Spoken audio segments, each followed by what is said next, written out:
I was kind of hoping to, get some more insight because, obviously the players have one side and Bill has his, and you know, yeah, yeah, exactly. Well, because part of the thing is that, I was kind of surprised when this person told me that, because I mean, I know that, Bill can be some kind of stubborn, but I couldn't imagine that he would have gotten so bad that he would have caused a fight that would have caused players to leave. So, you know, and so I'm just going to talk with the players and say, I understand you may not have liked it, but he has his right to do that. And so, because I just don't want, start a bunch of drama and hard feelings every Wednesday night, because that's no good for anybody.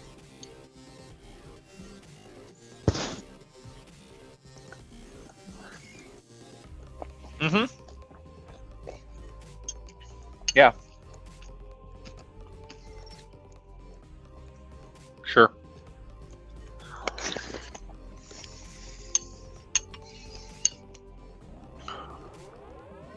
Yeah. Well, and that's the thing, especially, these people are all pretty new players. Um, they need to be cognizant of the fact that, dungeon masters have lives too, and you need to be appreciative of that time that they're giving, especially if they're not being paid for anything.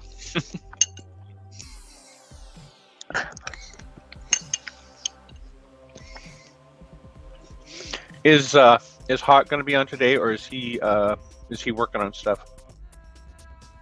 Okay, yeah, I was just curious.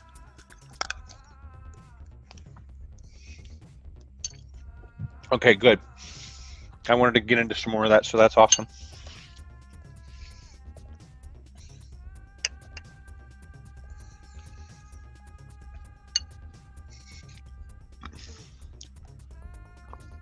Mm-hmm.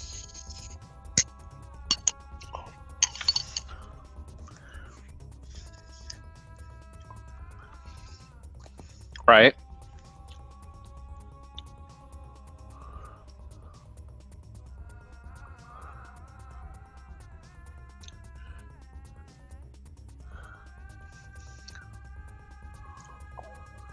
Right.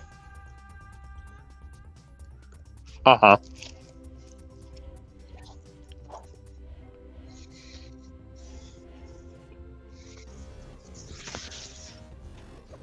Okay.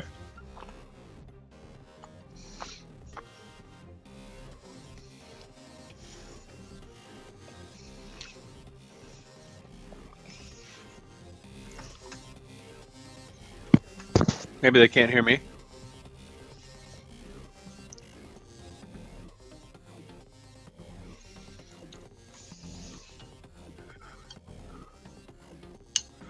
Aha. Uh-huh.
Start recording.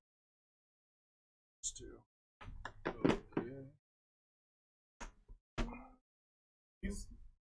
What mics do I need live? Well, it depends. We have two. Depends on where Desktop they sit. audio.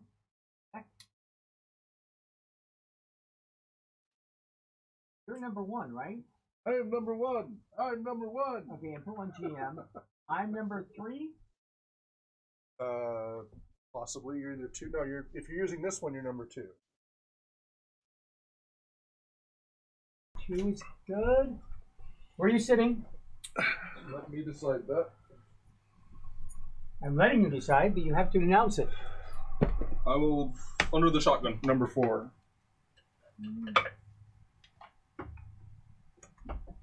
Start recording. And who's joining us remotely? Shane Okay. and Danielle will be late. Okay. She hasn't eaten yet. Okay.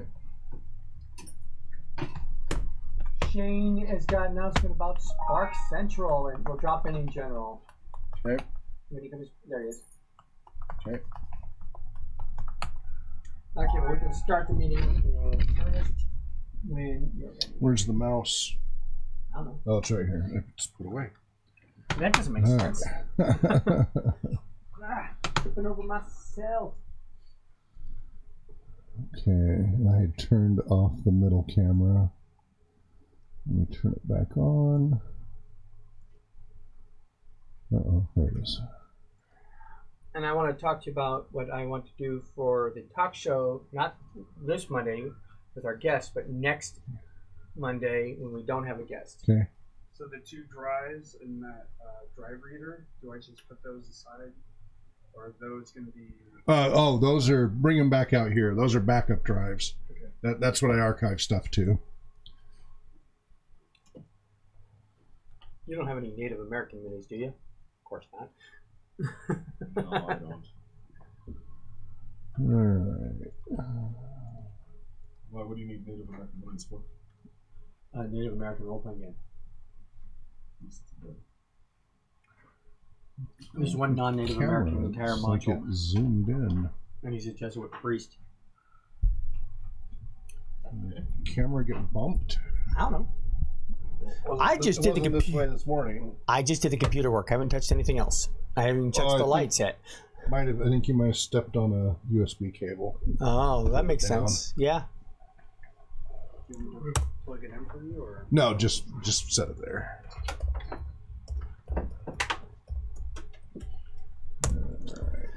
We are public. Okay, welcome to RPG Research. This is June 9th, 2019, 1:06 p.m. Pacific Time.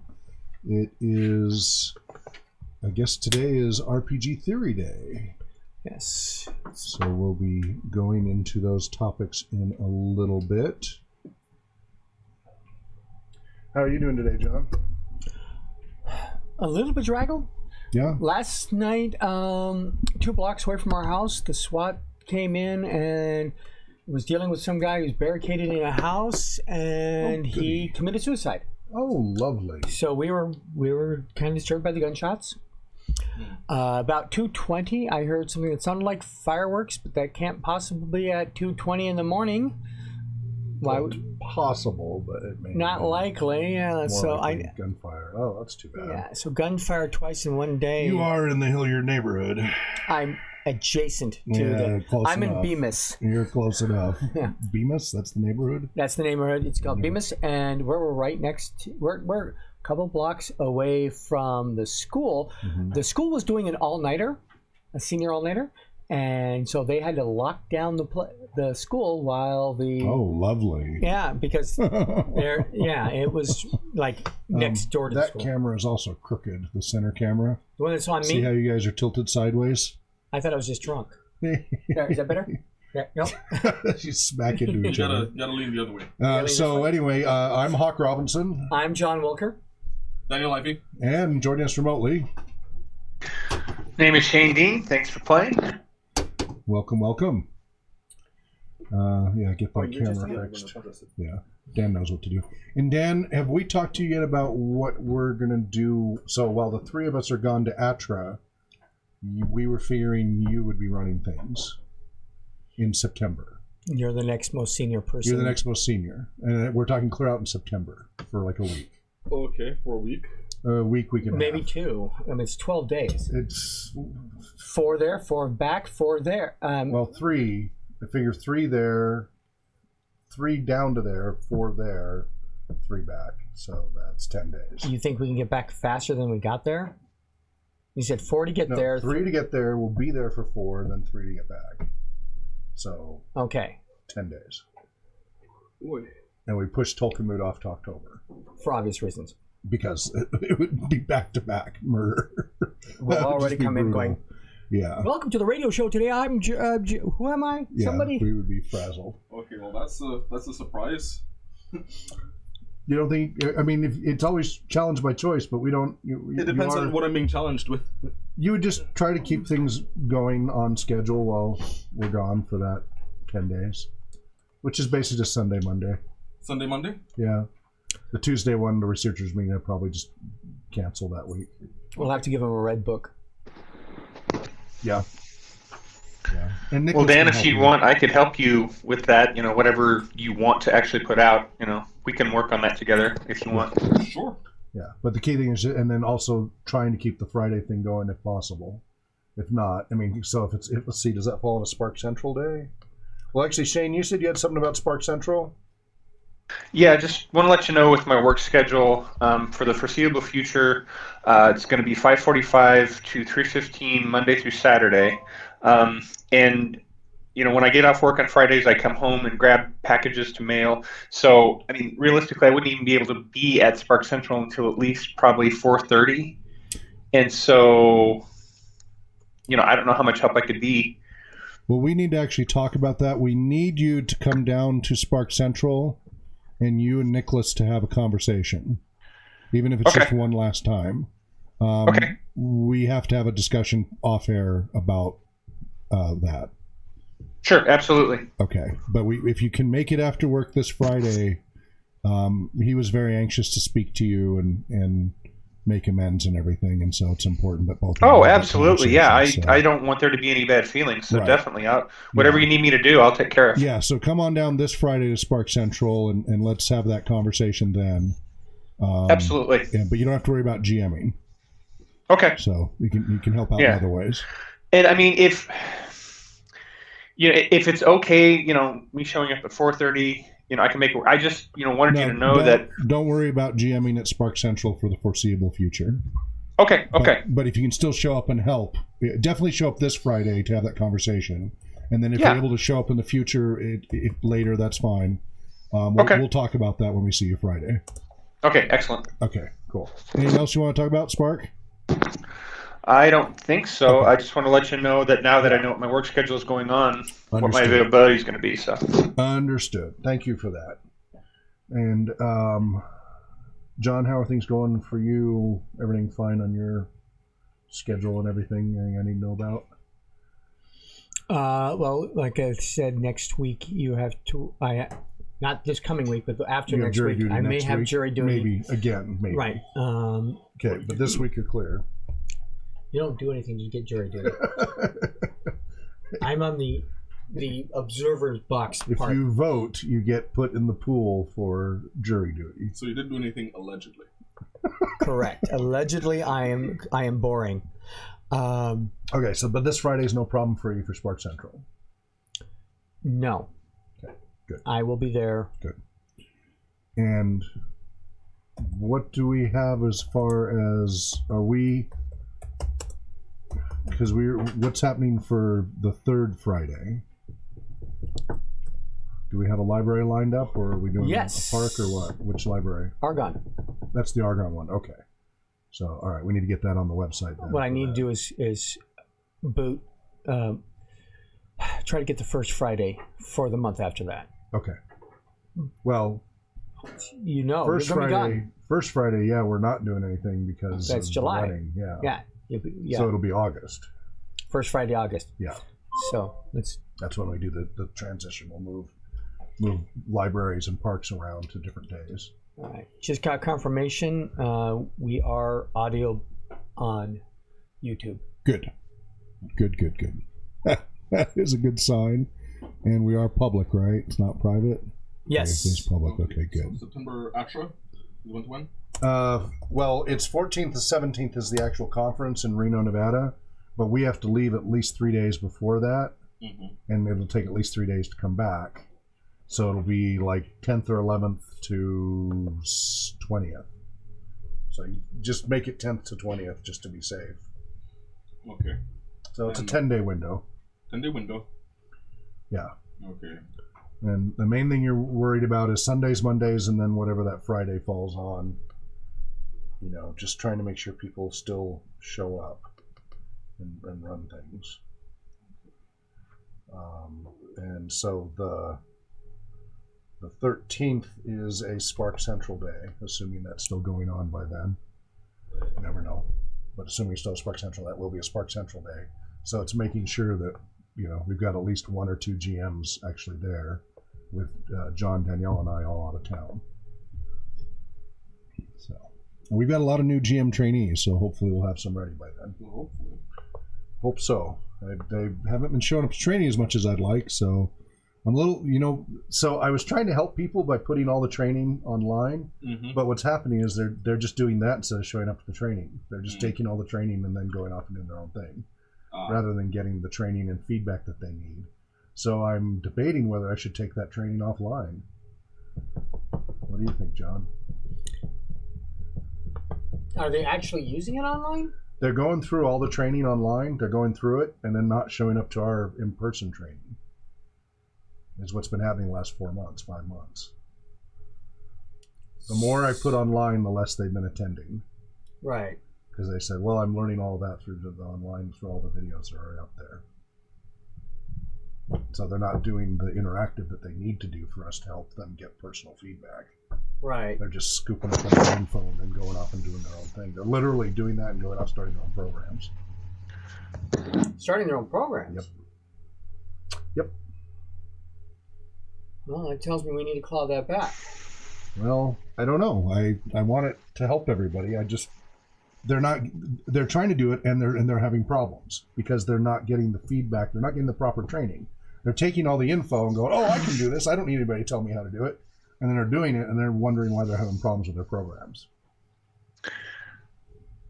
Well, I would say that maybe you do need to pull it off of online then, because, I mean, realistically, people going out in our name and doing these things, and then Well, they're not do it wrong. They're not doing it in our name. They're not. Okay. So that's the other thing is, since they're not going through the training, they're not like the others were doing as extensions of us because we helped them. They're Right. going off and doing their own thing and not necessarily acknowledging us. So, Well, the thing is, if you're going to be a volunteer to have free access to this stuff, that, I mean, to me would you're imply supposed that to you give have to, like, physically help out and show up. Yeah, you're supposed to be. So- It says that very clearly in the terminology about giving back each week. And the last batch of volunteers, the last 4 months, have been doing a lot of taking and not a lot of participating and giving back.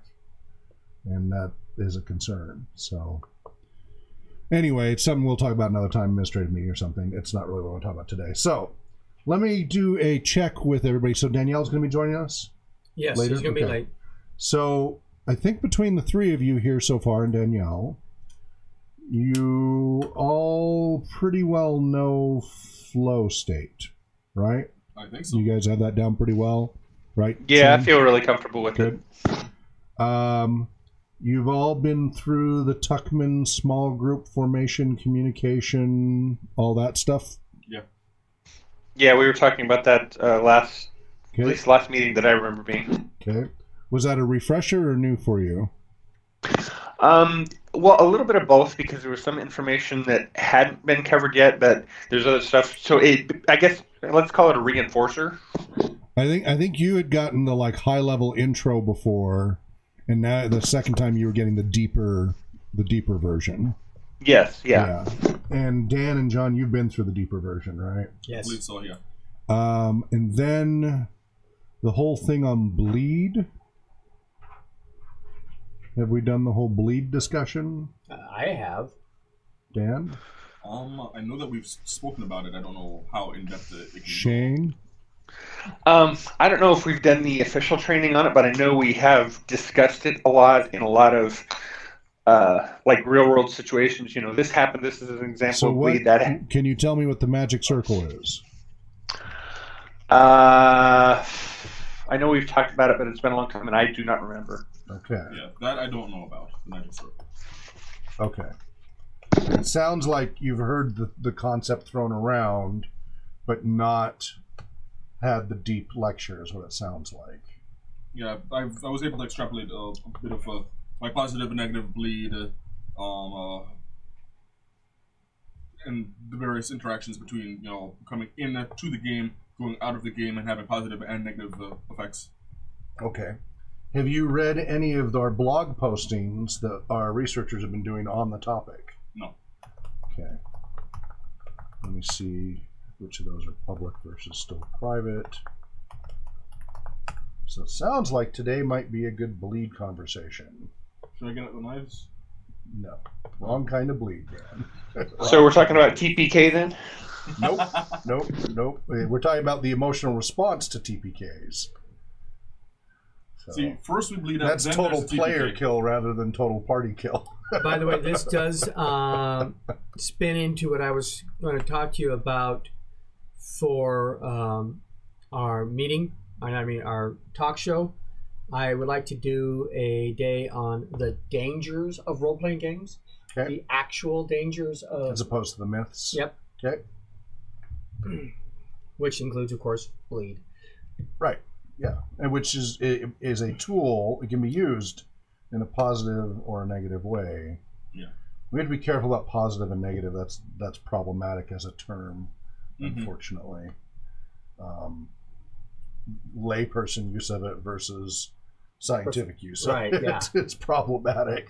It gets a little confusing. Would it maybe be better to say harmful and beneficial? Be more Yeah. specific, or Well, is that problematic yeah, I mean, too? because for laypersons, yes. Yeah. So let's see. Let me get my notes in order here because I never know who's going to show up, so I don't know which lecture to do Right. until I see who's actually here. And a couple of things before we go into that. Okay, so later today we're planning to do the Star Trek Adventures, assuming we have enough people. We're going to continue the Star Trek Adventures session from 6 to 9 tonight. Okay. Who's going to be making it to that? I am, unless you Okay. tell us we don't have enough players. Okay. I'm not going to be able to make it. Okay. Shane? Did we just lose Shane already? Shane, did you fall asleep? All right. Well, my wife was asking me a question, and I lost track of you there. Are you going to be coming in person to attend the Star Trek Adventures role-playing session tonight? No, I will not be able to make it tonight. I too many things going on tonight. Sorry. Sounds like you might have a problem tonight. Yeah, the attendance lately has been problematic. Usually summertime is when it goes up. So I'm a little concerned. Summer isn't here. Yeah, maybe people still doing finals and recovery. I don't know. The Expanse role-playing game arrived this week from the Kickstarter. So I've got the GM screens and the full. I have 2 copies. I loaned John a copy. And then I got a lot of PDF supplements and everything to go with it. So this is by Green Ronin Publishing. So unfortunately, we won't be able to use it in our tiered programs, but I still want us to check it out. So for our Sunday game, Sunday night game, when we finish Star Trek Adventures, I was thinking we should try out the Expanse role-playing game and actually play through it a few times. And then we'd also talked about how we weren't aware of a 2nd edition starter set for D&D, and John knows this already from Friday. Turns out there was a starter set for 2nd edition Advanced Dungeons & Dragons in 1999.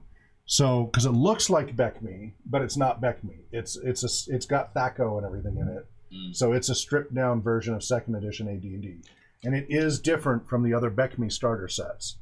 And it is different from the 3rd edition, because after this, in 2001, it was the 3rd edition, and then, then we got the 3.5 edition, and then 4th and 5th. But I think we now have the complete collection of D&D starter sets. I think we have all of them. Until somebody tells you some obscure German version. Yeah, well, okay. Without going into multilingual.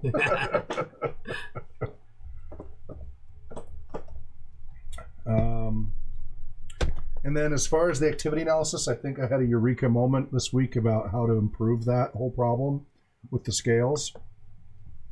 Change it all to ICF codes and use the 0 through 4 scale.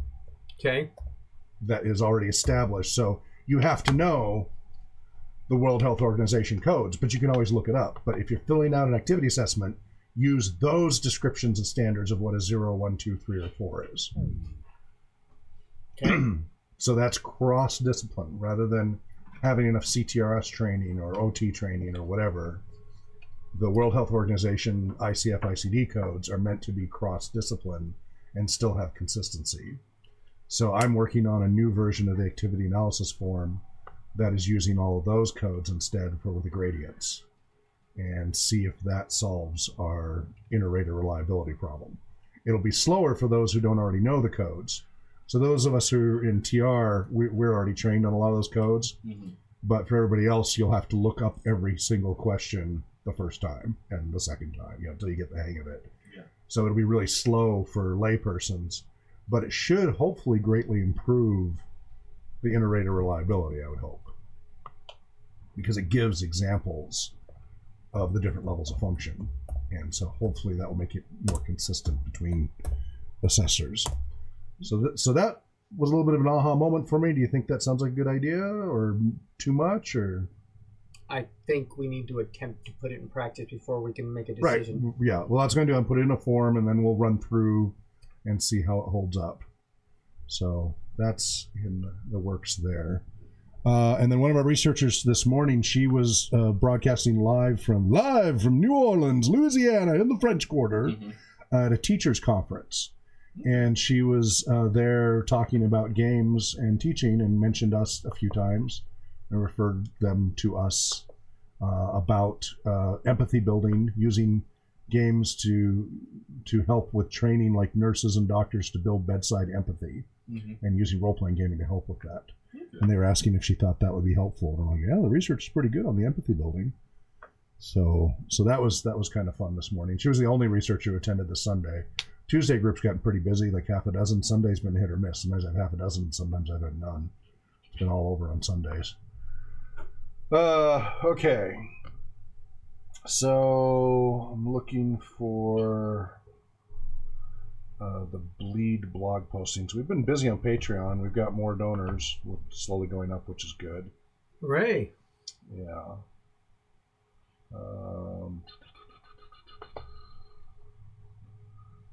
And how far back do I need to go for that Bleed article? Yeah, I think it was Eric. So Eric is doing a series on Bleed. He's posted multiple. Well, he's posted one and is about to post another on Bleed. So I figured we'd kind of go over his just as a baseline, because he does make it more accessible, and then we'll go a little deeper from there. So let's start with Shane. You're the most junior. So let's figure out what you do know about Bleed so far. So if you were trying to teach somebody about Bleed, what would you tell them about it in the context of role-playing gaming? Oh boy. Well, I think the biggest points that I would emphasize is how that it's kind of unavoidable that things that happen in game are sometimes going to happen out of game, and it the biggest thing is happen. They're going to influence. Well, yeah, but that trying to make sure that just avoiding negative things bleeding either way. Like, well, you talked about those two players that you had that could not stand each other in real life, but worked really well together in the game. Right. So, I guess people being able to leave their grudges and negativity at the door before they come in and play, and also whatever happens on the table stays at the table, so people aren't, that would be, that's the biggest thing that I would see as far as what I know about. So you're mostly focused on trying to avoid Bleed as much as possible for concerns of the harmful aspects of Bleed happening. Yeah, I'm just mostly because I want everybody to have fun at the table. I want them to keep coming. I don't want it to be a negative experience for them. So that's what I'm looking at mostly. Yeah. Okay, Dan, what would you say if you were teaching somebody about Bleed? Is the influence of forces inside the game and forces outside of the game interacting with each other. Okay. So, for example, a couple of examples. If you've had a bad day and you're coming into the game, that may affect your play style. Give me an example. What would that look like in a game? So assume somebody doesn't really know. Let's say you've got a person who generally is more role play centric, but he works customer service. He's had to deal with a whole bunch of really aggravating people today. Okay. He comes and wants to go postal. Pretty much. He may not be interested in so much. John's doing the going postal look. Yeah, he may not be so interested in having more nuanced conversations. He may lean more towards the more murder hobo aspects of the game. When he's having a bad day, he may not be as tactful. Okay. So that that effect is going to affect him. Okay. It's also possible that let's say that everyone is fine and neutral, but in the game there's some type of conflict between characters. Okay. And then that conflict between the characters affects the players outside of the game. So that what would that look like? That would look like, say, one of the classic scenarios of the Thief and the Paladin. The thief is getting up to shenanigans, stealing stuff and whatnot. The paladin is trying to rein them in, and they start butting heads. Okay. Well, when the game ends, those two players, if they're still butting heads, that's an example of Bleed. Okay. If the source is the character conflict, there's entirely possible that there may be other forces outside of that, but that would be an example of Bleed. Okay. Two versions of harmful Bleed.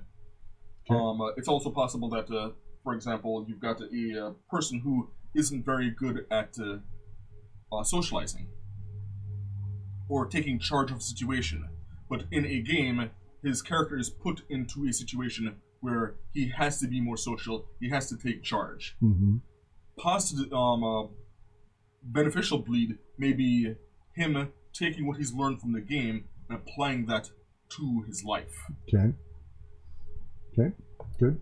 John, anything you want to add?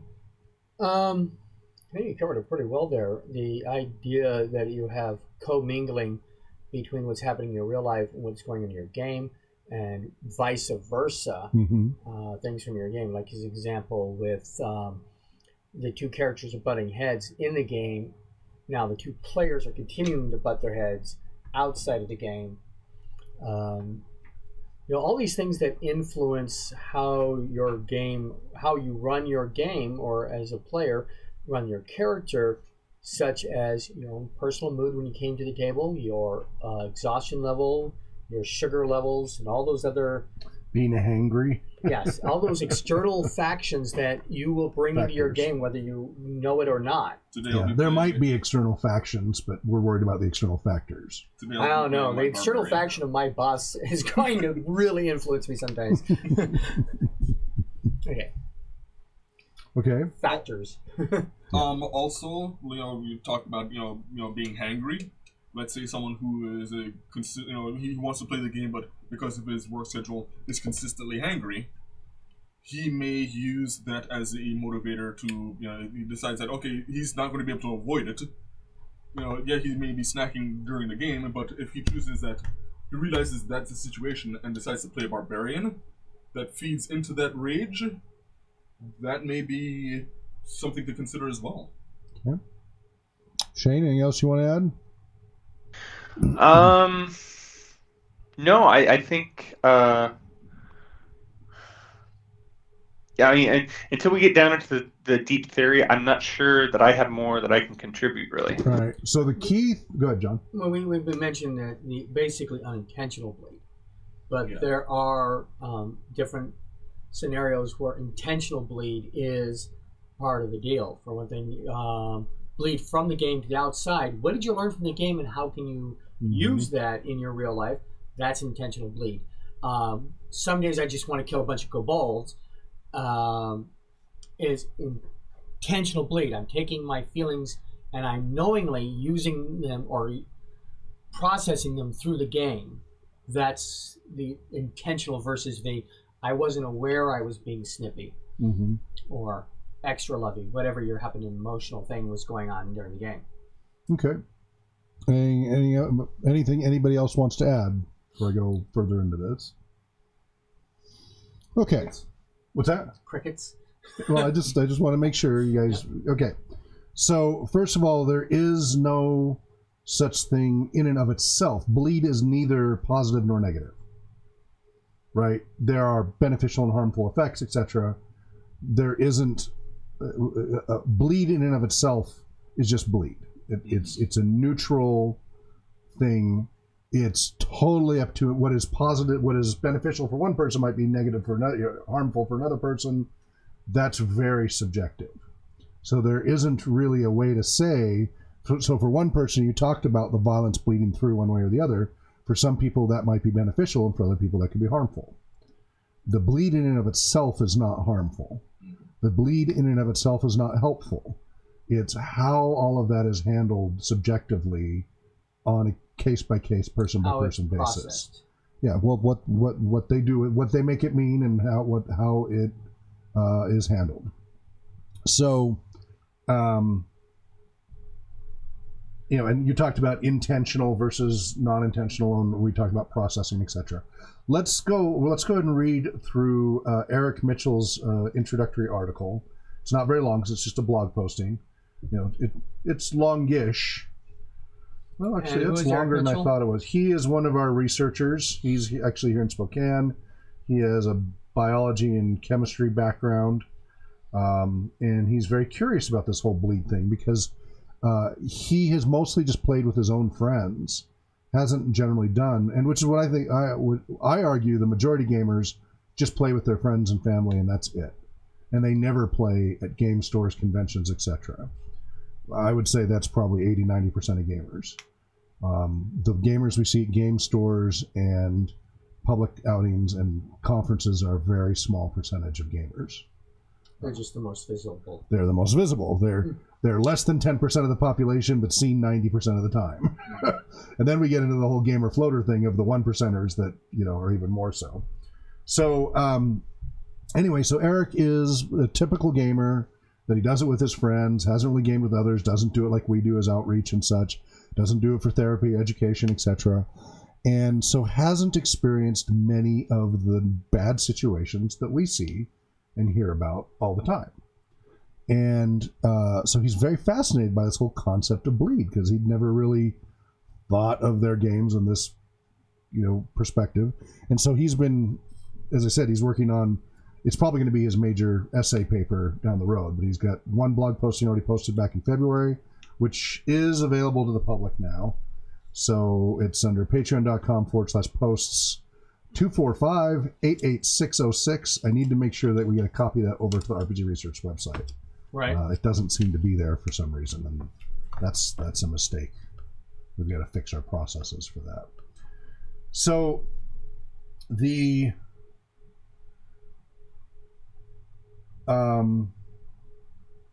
he talks about it initially about his experience of joining RPG Research and the process, etc. But the actual piece, here's the abstract. This document examines the phenomena of bleed in relation with role-playing gaming. Bleed is a concept which describes aspects of the player's self coming out in a game character and vice versa. I was looking to find out how bleed affected players in general when in an RPG session. The answer is good, bad, and everywhere in between. Please keep in mind this article is a less formal blog post. The purpose of it is to invite discussion, so your comments are welcome. So imagine for a moment a group of friends casually playing a tabletop RPG. The group has been together for months. Everyone is well vested in the campaign, and they are making progress toward their shared goal of defeating a menacing villain. They roll their dice, vanquish their enemies, and make bold decisions, narrowly avoiding utter demise. On the surface, all seems well. However, unbeknownst to the players, something was about to happen that would change the course of the game and their lives. So this is an experience he ended up actually having, and now I have a better understanding about. That is, the GM turned to a girl and yelled at her in a character's boisterous voice as if he was speaking to her character. The girl was taken aback. She felt a wave of strong emotions such as anger, confusion, and hurt. The emotional roller coaster she experienced made her withdraw inward. Her friends were suddenly and irrevocably removed from her life. Friendships were quickly ended, and the gaming group was left shattered. How could something like this happen, you may find yourself inquiring. Is this just happening in a game? How could something that simple have caused such a profoundly negative reaction? The answer, quite simply, is the topic and the phenomenon known as bleed. Bleed is a concept I never really had a name for until it was described by RPG Research founder Hawk Robinson. As I will be discussing here, bleed refers to the emotional, psychological, and physical states that can transfer between real life and fantasy. That's Bowman 2015. So we frequently quote Professor Sarlyn Bowman out of Texas on this topic because it's a big topic for her. She's not the creator of the topic, but she's been really out there with videos and talking about it extensively. This fantasy could refer to a number of things, but I'll be discussing role-playing game in this article. To better understand bleed, let's take a look at the diagram. And so there's an article on bleed and LARP from 2015, and I should be able to pull it up. I'll have to pull it up. Man, I wish I had a working keyboard. We still can't find the dongle for the wireless keyboard, so I still can't pull stuff up remotely. So imagine, if you will, primary identity, which is yourself, your real self, the player, and then your alter ego as in your character. And imagine in between there's this shield, this invisible force field between the two of you. That's the magic circle. And outside of it is your social contract of behavior and how you behave in normal player world. and then inside is the magic circle of the imaginary world. And this line is your distinction between where it's bleeding in and out. You know, you've got an alibi for your behavior because you're in character, which allows you to behave certain ways in character versus your primary identity. Semi-permeable membrane. Semi-permeable membrane, yes, there you go. And you can bleed in yourself into the character or bleed out the character into the self or into the real world, the social world. And often when immersion is a lot deeper, the self blends a lot more in with the character during the game session. So that distinction and a boundary of the magic circle and the social contract becomes much more blurred when you're in a deeply immersed session, right? You often experience that you're being really in the game and in character. So that's the diagram that we're referencing. And again, the key is bleed out goes from character out to the real world. Bleed in is real world into the game or into character. Is that clear so far? Okay, so we don't mean bleed out like, you know, you're bleeding 5 hit points per round or something. Right. That would be Rollmaster. Was that Danielle who just joined us? Yes, it is. I'm driving from the food place. All right, welcome. So I'm here. Based on everybody who showed up today, we're doing a deeper dive into the concepts of bleed. Okay. So we're starting with reading one of our researchers' articles from Eric Mitchell about his initial blog posting about bleed as a new concept to him. He was not familiar with it before joining RPG Research and was fascinated about it, and had a real-life experience that this explained why a group fell apart because of a bleed problem, when bleed went awry. So as shown in that diagram, when role-playing, there's an inherent distinction between the player self and the player character. This is separated by an imaginary boundary known as the magic circle, which is created by the, quote, rules, identities, and occurrences within the game space. So that's Montola 2012 as cited by Bowman 2015. All right, so remember this. The imaginary boundary known as magic circle is created by the rules, identities, and occurrences within the game space.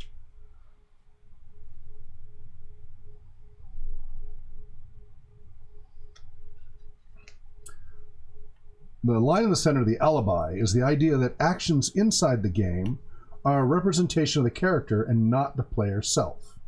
The idea that a player would say or think, quote, that was my character's choice, not mine, end quote. This forms a magic circle by way of the alibi that clearly separates the player's world and the character's world.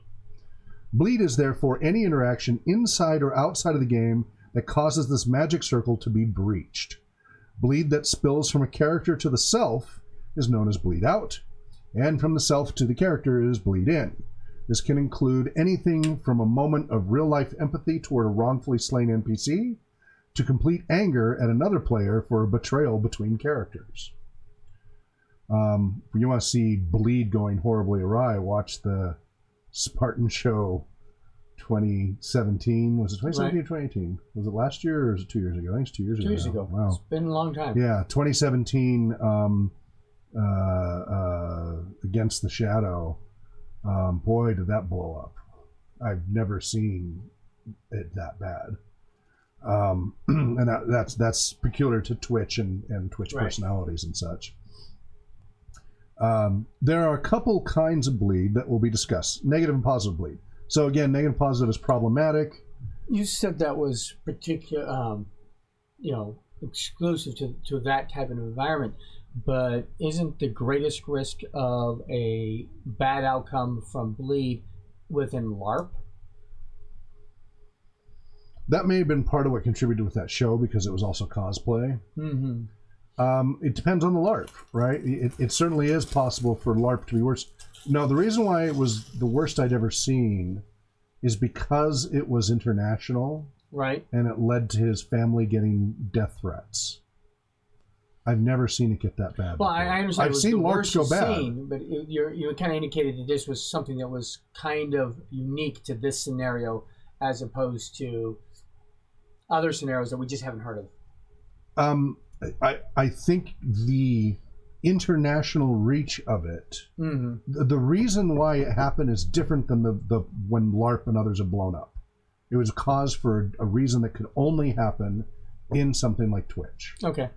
Because there was competition over getting users and viewers and all this other stuff. So it was all this other show entertainment stuff that you wouldn't see in a LARP or tabletop setting normally. Right. There's specific problems to do with the Twitch environment Okay. and the Twitch personalities. I mean, you would not see the same types of problems. You could have some of the bleed issues, yes, but what happened was because it was on Twitch, and you would not have seen it happen the way it happened in a normal tabletop or live action role playing scenario. Okay. I've seen those go horribly wrong. Very different reasons and outcomes. So. And I'd say also that the concept of bleed, it's not limited to role playing games. No, of course not. Yeah, because like for example, I was actually reading an article today. A gentleman in Canada rolled up onto a police standoff wearing a Batman costume. That's not the first time that's happened. I would say that there's a problem with bleed there.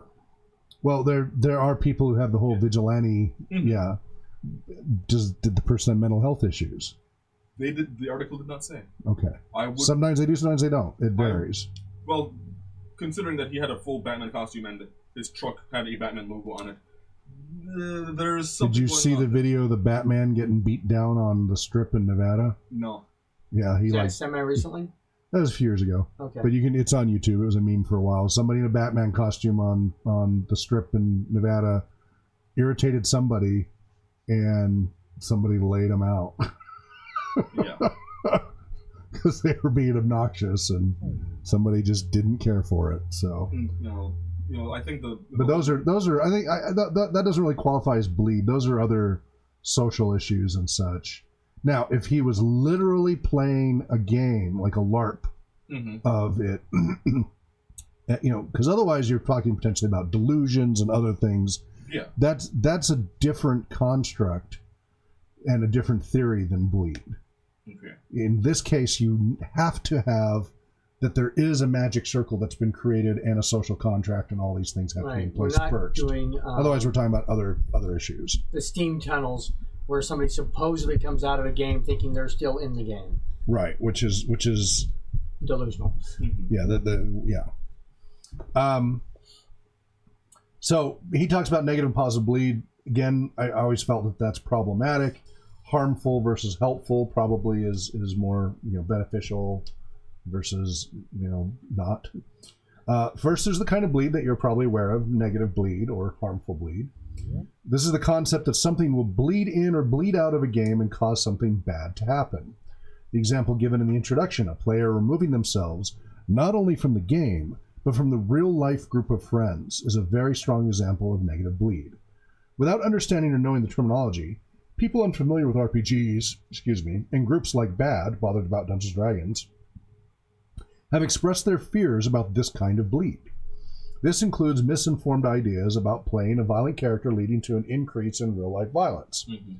Negative bleed, however, does not have to be this extreme. Negative bleed can happen in varying scenarios, such as feelings of loss after losing a character's friend in the game, playing a character lazily, not role-playing or not participating when the real-life self is sick, or even feeling more emotional because of your GM's shirt color. So you're talking about a lot of different variables that can be a factor. And then there's positive bleed. This kind of bleed is less obvious and less discussed because it's not something that is as widely presented in media. Positive or beneficial bleed is the concept that something will bleed in or bleed out of a game and cause something good to happen. Positive bleed is often associated with personal growth or learning. This could include learning to feel empathetic toward another person because you've lived their experience through a character. Positive bleed is the focus of many therapeutic RPG endeavors. Positive bleed shows that people from all walks of life can better learn to control and anticipate the outcome of situations both in-game and out in a safe and controlled environment. The process is referred to as generalization. That's the phrase I use. Generalizing, and it says basically when skills from a therapeutic bubble are applied to and used by the self outside of the game. Obviously, he's been through my training because he keeps using my terminology, which is Right. good. So you want to take the skills that you learn in a classroom or therapeutic session and then generalize them out into your daily life. So that's where you're using it in a positive way, a beneficial way. Now, just because there are two main types of bleed does not mean they are mutually exclusive. Every game session has the potential I forgot to get a drink. Has the potential for both positive and negative bleed. Take this hypothetical example. A character experiences positive bleed in when their real-life self learns new techniques in physics. After declaring that they'd like to build a makeshift trebuchet to launch themselves over the enemy fortress, they feel elated that their calculations and trajectory have been found to be plausible. The rolls are in their favor, and their entire team is launched up over the wall, landing heroically inside enemy territory. As little puddles. Although perhaps too heroically. The characters, and therefore themselves, forgot to consider what might result from landing after being catapulted. It's not the fall, but landing that alters social standing. The characters all break various bones, and one even ends up unconscious. The party is utterly overwhelmed and defeated. Feelings of elation might swing harshly to disappointment, as is normal for the game. If the players then start to take it out on themselves, the other players, or the GM, then we might consider this bleed. As opposed to just enjoying the game, like, oh man, that was stupid. Well, we'll learn from that. Oh, well, wow, that was a great idea, except for that part. And taking it in stride as a game versus like, I can't believe it was so stupid, man. Why didn't I think of that, man? Or like, man, why didn't you think of something? Right? And just totally taking it personally. There are many paths available to bleed in this example. On the negative end, players might feel ashamed about their lack of forethought. They may feel animosity toward the player who suggested the idea. Or they may feel animosity toward the DM, who they feel did not properly reward their creativity. We've all seen that. Right.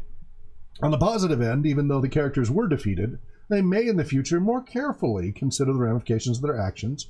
They may be happy to have carried out a cool idea, even if it failed massively. Or they could feel inspired to figure out how to conquer not only the game itself, but their GM as well. The players can feel any and all of these feelings at the same time and to varying degrees. Some qualify as bleed, even though some of these emotions seem contradictory. This is the major issue with defining bleed. Although every player may experience the sequence of events in the exact same manner, not every player will respond in the exact same way. It's highly subjective.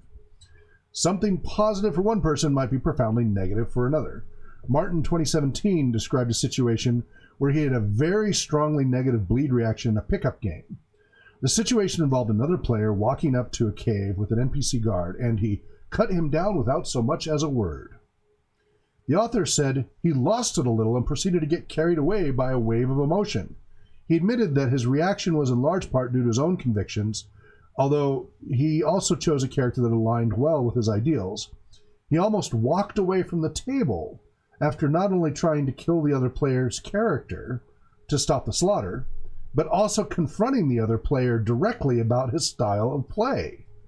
Ultimately, Martin was convinced to stay by the GM. He found the killing profoundly negative.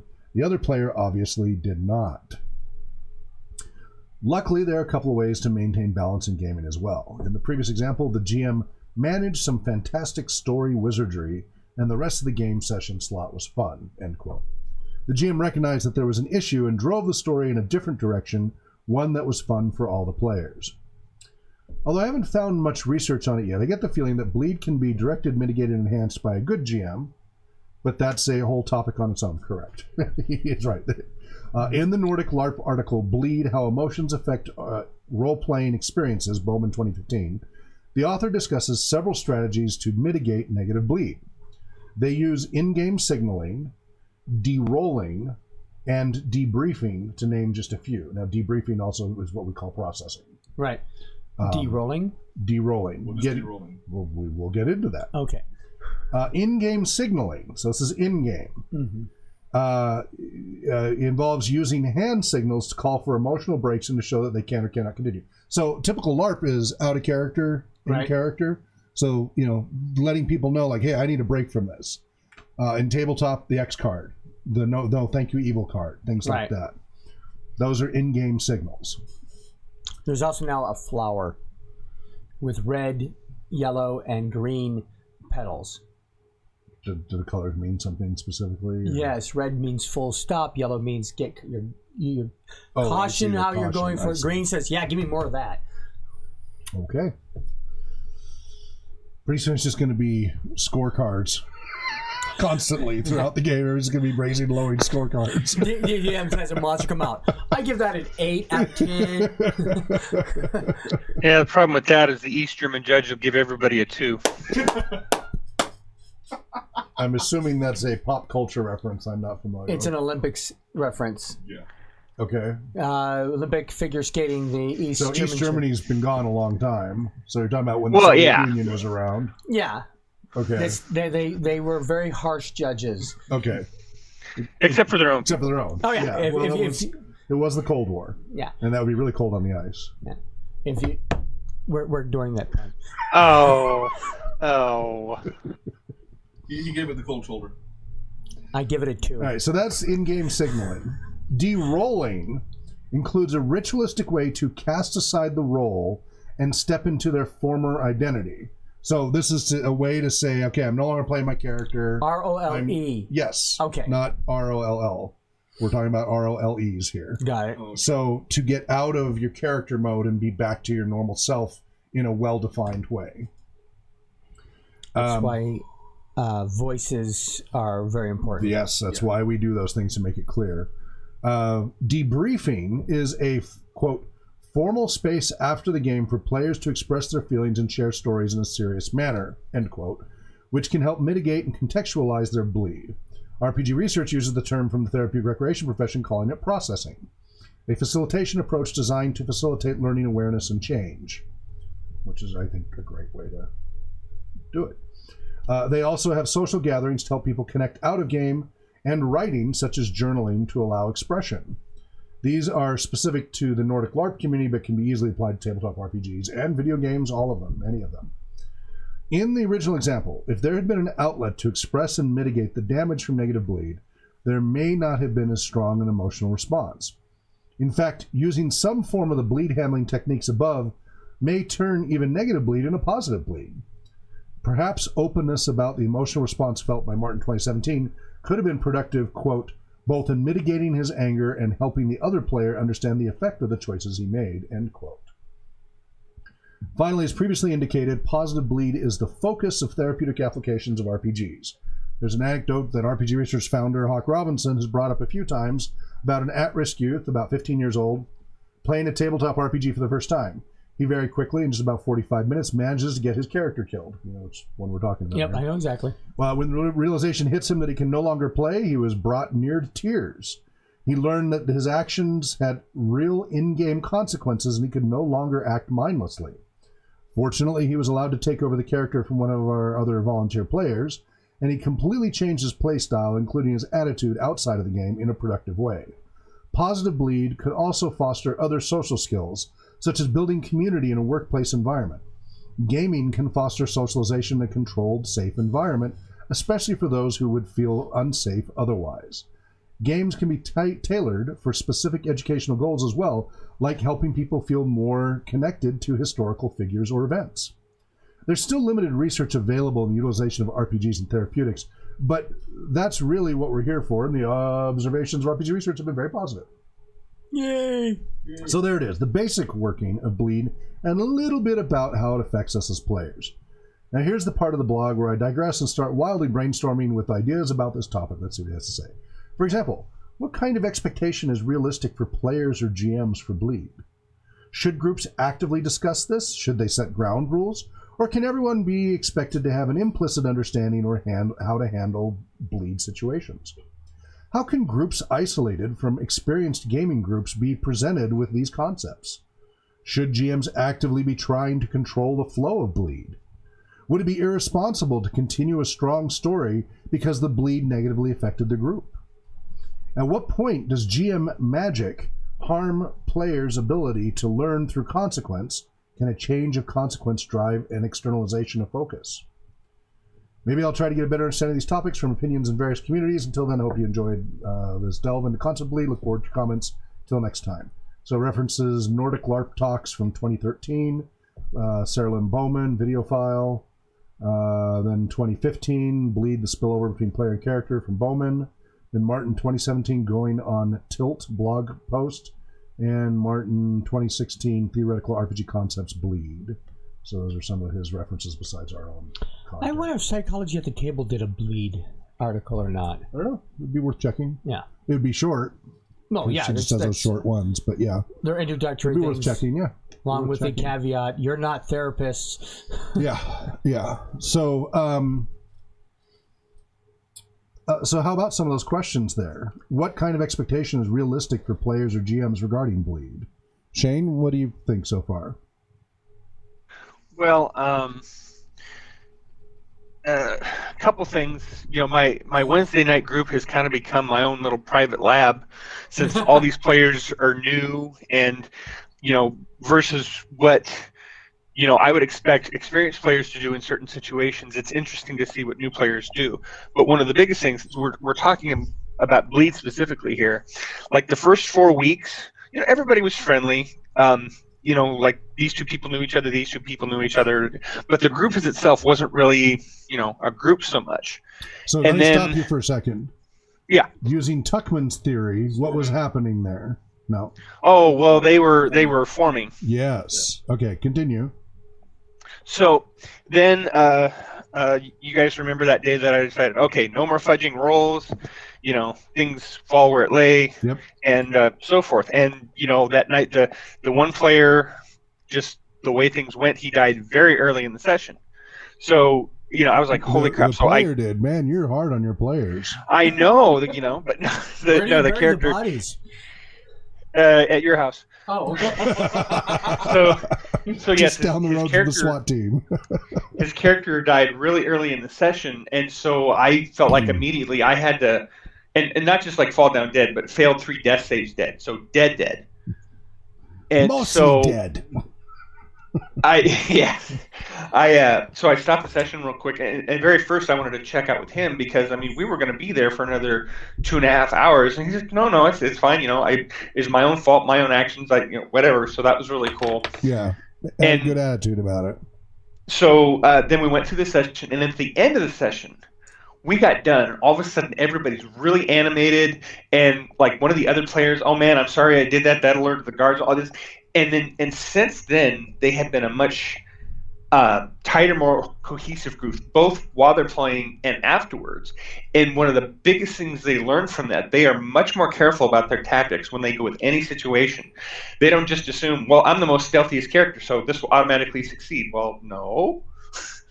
But I'm seeing a lot of positive Bleed because they're getting along better outside the game, which makes them perform better inside the game. And, it's just this really nice positive circle that's building with this group of, basically individuals who are now a group of friends as well as a well-functioning party. So you're seeing a beneficial feedback loop. Oh yeah, it's definitely, and I kind of think that if I had some more experienced players in this group, I don't think this would have happened because I've noticed that experience. Especially people who've been playing a really long time, that there is a tendency if somebody does something that isn't the smart thing to do, the metagaming thing to do, that the experienced players get mad. Or they intervene at least in some way. Yeah, or they try and say, hey, you can't do that, whatever. Rather than letting the player learn through trial and error. Yeah, and and that's the thing. Sometimes doing those things, you have happy accidents. It shouldn't have worked, but something cool happens. So. Yep. Dan? I agree. Well, okay, but again, the question is, what kind of expectation is realistic for players or GMs regarding Bleed? You've been GMing for some years. You've got experience. So should people expect Bleed to because some people are adamant about, like Shane was talking about trying to not have Bleed. So, for example, let me read some of this from Bowman.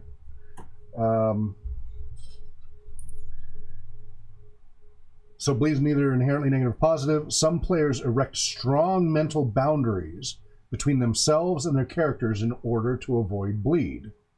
Others consciously seek bleed experiences by playing close to home.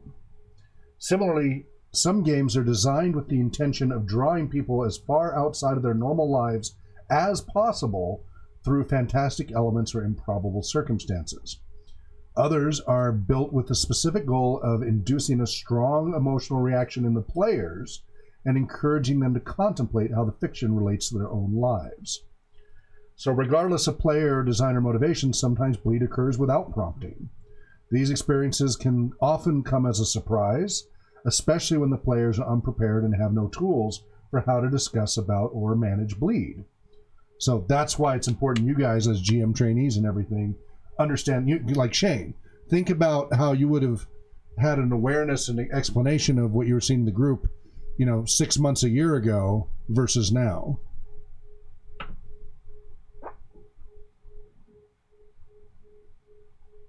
Shane? I'm sorry, I didn't realize you were asking me. Well, I guess one of the biggest things is they have. I wouldn't say they're quite at a performing stage yet. They're but norming. They're norming. Yeah, and they. I guess one of the biggest things that, at least I've been really lucky because pretty much all the bleed has been positive. But what I was asking you is about your observation. Now that you have a little bit of this knowledge and this terminology, to have the awareness of what's happening with your group and be able to phrase it in ways that you can explain, compared to 6 months or a year ago. Well, that's the thing. I've learned a lot just from watching these guys, and I've also, because for years I was kind of I don't want to say completely controlling DM, but I was pretty hands-on because I was always worried about, people getting along with each other. And I think I may have unintentionally sort of signaled to players that there's certain things they couldn't try because it might upset the apple cart. And I'm learning now that, well, first of all, it's not really fair for me to determine what other people are doing, but that, sometimes I may be in the wrong. It's better to just let the players work it out themselves, because I'm definitely not all knowing, not all seeing. I mean, I'm not a licensed psychologist or anything. So I think and they're not all knowing or all seeing either, just so you know. Right. But hard to achieve. But, the thing is that, I'm kind of getting to the feeling that, I don't necessarily have even the right to try and control things, that I'm taking agency away from other people, and that's not fair. Which is taking away opportunities for learning, growth, and just enjoyment experiences. Oh, yeah, absolutely. Can't predict, exactly. Hang on just a second. Yes, Nicholas? Check your email. I sent you an image of the auto layout. I just wanted to see. Okay. All right. Make sure that when I edited, I knew exactly what you wanted. Okay. Dan, your thoughts? Well, now that earlier I was just agreeing with a lot of what Shane was going through, but for me, I feel like trying to, add some type of distinction onto the effect of bleed and the expectation is the incorrect stance to take, in that it's going to happen, and you can try to control it, you can try to limit it, you can try to allow it to happen. But I feel the ultimate effect is it going to have a positive effect both in game and out of game, and you should be aware that bleed can happen and try to modify it, and I guess work with bleed to make sure that all in all, that's a positive experience for everyone. So, for example, and not necessarily sunshine and rainbows all the time, because I've learned that. Sometimes you have to go through hell to make yourself a better person. And if you avoid that, then you just lose the growth opportunities. Right. So it's a matter of understanding the forces and trying to work with them. So that and sometimes you're not always going to be positive, but it's not always going to be beneficial. You're not always going to succeed either in game or out of game at controlling the bleed, but if you understand that this is a force, and it helps you, I guess, when it starts to go bad, to try and rein that in and get everyone on the same page. It's like, okay, time to calm down. Trying to, let's work this out, let's process this. As opposed to, the house is burning down and everyone's running around with their heads, like their heads have been chopped off. Right. Yeah. John? Well, I think that all game masters should be aware of the concept. They don't necessarily have to be research-driven knowledge of it. They have to be aware that bleed exists, right, and that it will affect your game, and that your game will affect your players. Right. And then you should also be willing to have a discussion after game sessions. Yeah. To decompress, if you had a really, especially if you had an intense session, right? Yeah. Or character died or something like that, where there's obviously some conflict going on, you need to have a discussion. Now, when I'm saying having a discussion, this is also with the caveat that you are not a therapist. Right. No, this is just about that conflict resolution within the context of a game. Right. Are not trying to offer solutions to bleed, but you are discussing it, and everybody's can be aware of what's happening. And get everybody to talk about what Yes. their experience was, because if they talk about it, that usually helps reformat it.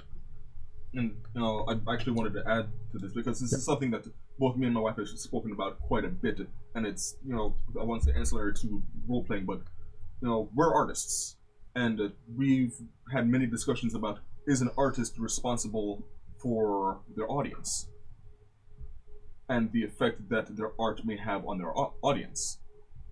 And I think it's very similar to a GM. Is a GM responsible for the effect that the game has on their players? I don't know if I'd agree with that. I mean, as a musician, it's for my just- expression of art, It's a question, not a Yeah, statement, right, one way or the other. yeah, I mean, I don't think I would side with the artist and the GM being parallels. The GM is by necessity interactive with the other participants, and as the referee and the power imbalance of the game master needs to take all these things into account as the game master. The artist doesn't necessarily have any of that requirements for interaction or the balance, power imbalance, or any of those issues. So, like when I compose my music, most of the time it's for my own expression. Yeah. I don't really, I don't have much of an audience. I don't expect an audience. It's mostly my outlet for my own emotional and other expression. Yeah. Some just mathematical expression, but and I would hate to have to be now.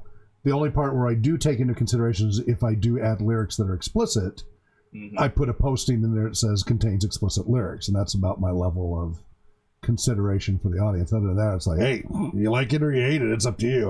Whatever. Yeah, I mean, I'm not Very saying that different relationship than the game master. But, it's an interesting discussion to have, and I think that it is somewhat connected. Okay. In that because I've seen it where very influential artists, the music or the art that they produce, the effect on the audience, there is a bit of there is influence, and I've seen both positive, I've seen negative.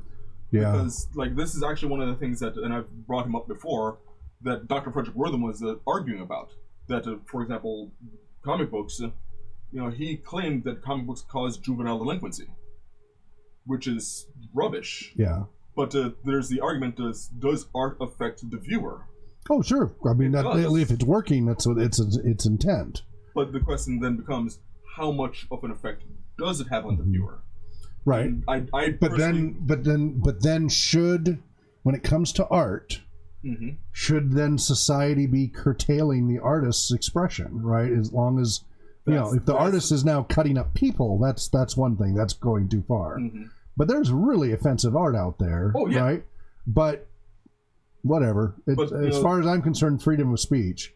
So they put some really offensive stuff out there involving scatological things and all of that, and I don't care for it. I mean, there is. But I don't begrudge them the right to do so as an artist. The question, for us comes down to, there can be some offensive art, and that's another thing. But what happens when, what does art cause the audience to do hard Well, things. but that's the thing. This is where I don't think it's fair to put it on the artist. So, for example, death metal or something like that, where it's like, oh, kill everyone, oh, you must die, oh, right? Right. And, you know, of course, there's always been there, or back in the 70s, is like, oh, the music, you play it backwards, it's Satan, and blah, blah, blah, blah, blah.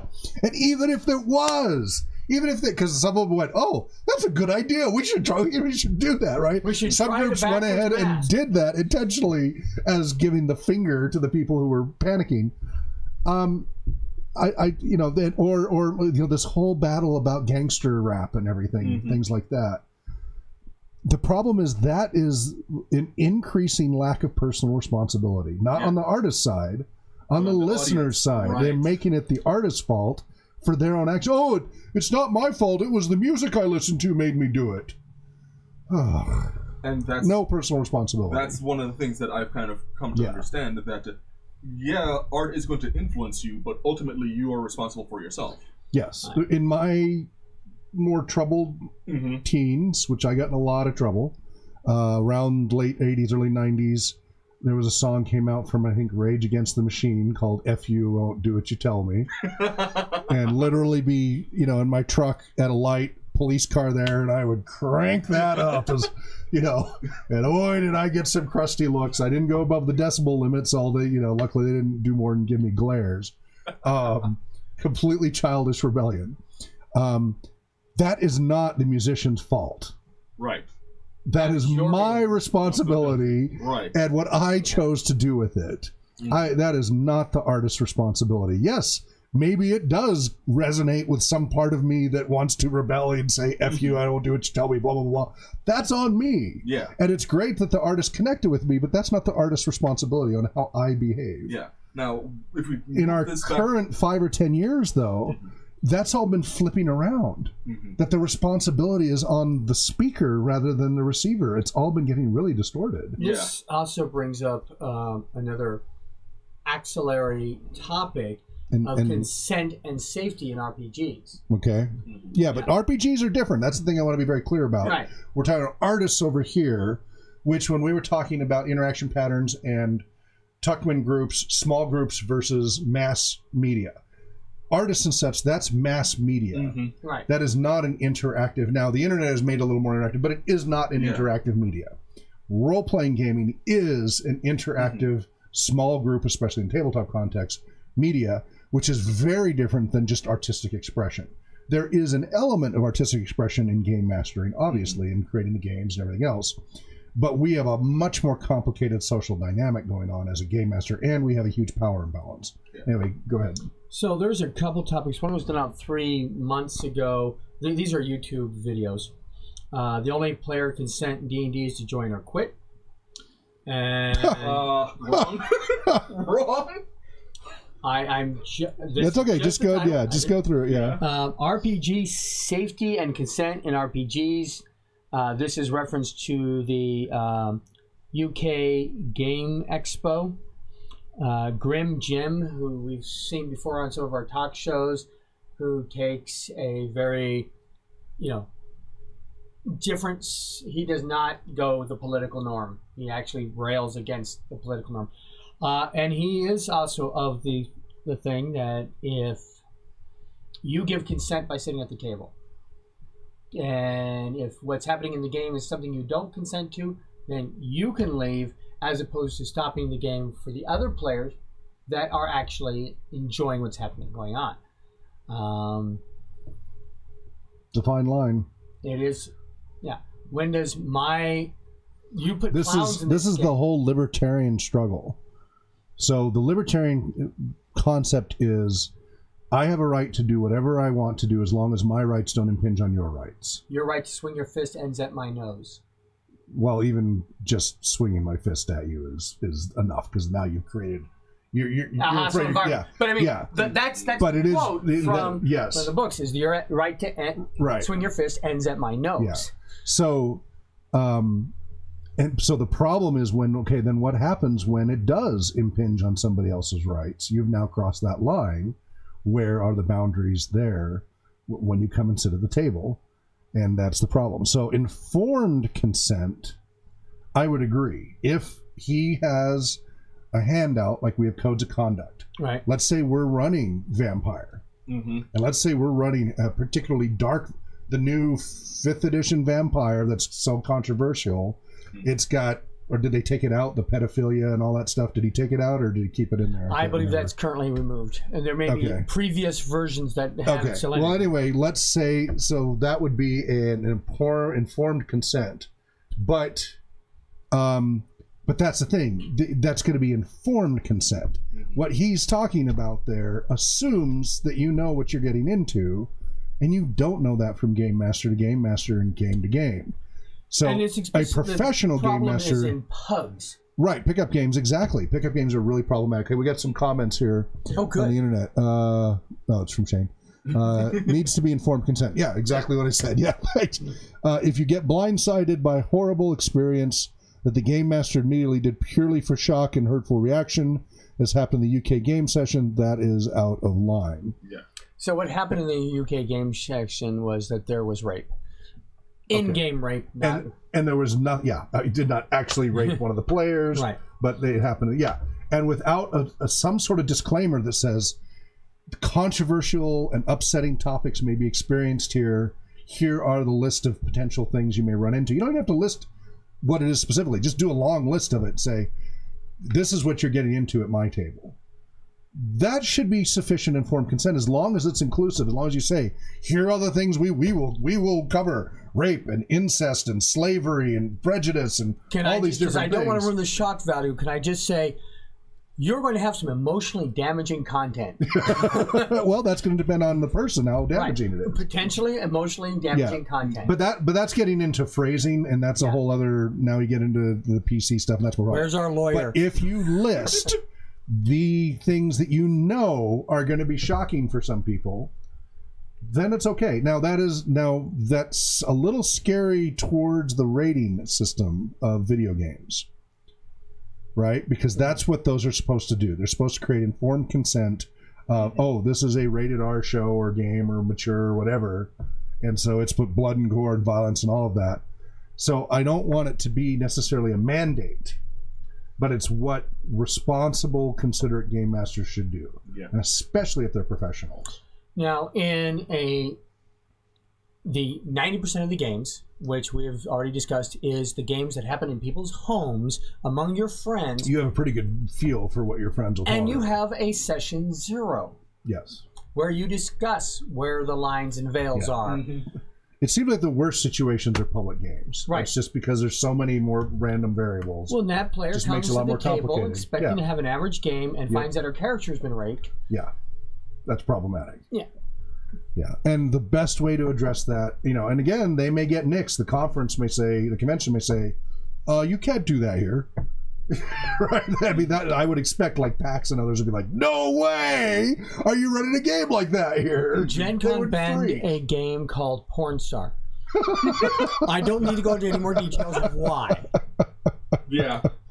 But that's the unfortunate thing. I don't think the convention should ban. I think that they should if they need to say, you need to inform people about these topics that are outside of what we consider acceptable, and red flag it, whatever, so that people do have the informed consent and can choose for themselves. And maybe have a slight bit of isolation so a youngin' doesn't walk up and watch. Right. You don't want it overheard or whatever, but this is where it's getting out of hand, is they're becoming the gatekeepers of what activities everybody can do, and it's getting worse and worse and worse.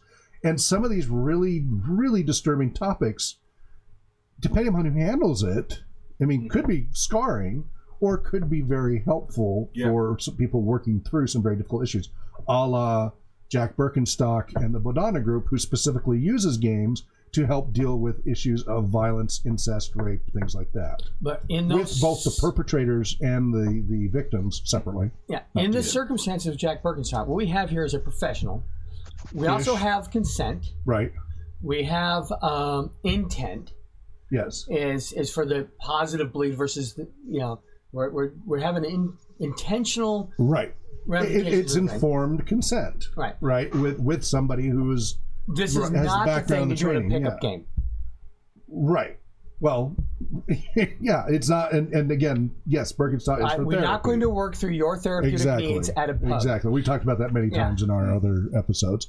Shane says if you're playing something like Grand Theft Auto, you expect certain things will happen as opposed to what will happen in Mario Kart. Yep. But you don't know that when you come up to a pickup game. Right. I don't know. I've seen some pretty violent stuff in Mario Kart. Yes, but you don't see somebody beaten with implements that literally, that's how the ratings say is cartoon violence as opposed to other types of violence. Yeah. Well, I would. Oh, sorry. Go ahead, Shane. Well, one of the thing on that thing that happened with UK, I think the part of the biggest problem was the game was going along, and then the DM said, "Okay, you guys all wake up passed out, and this horrible thing happened to you. Oh, and by the way, more horrible things are going to happen to you." He completely stole their agency. You know, it wasn't like through any fault of their own, any actions that the players took. He just decided, "Okay, now I'm going to do these horrible things to you, and there's absolutely nothing you can do about it." You know, it wasn't role playing at that point. He was just telling a horrible story to them. So it was literally the rapey GM. Yes. Oh man. Do you have any articles that give those kind of details? Shane? I've read like 3 or 4. I will dig them back up and send the links because, you know, obviously this is blown up, so there's lots of information about it. But I will find those links and get them to you guys. All right, thanks. We can discuss it in tomorrow's talk show. Well, it was one of the things that was coming up, and it's also one of the reasons I want to talk about the dangers of role-playing games.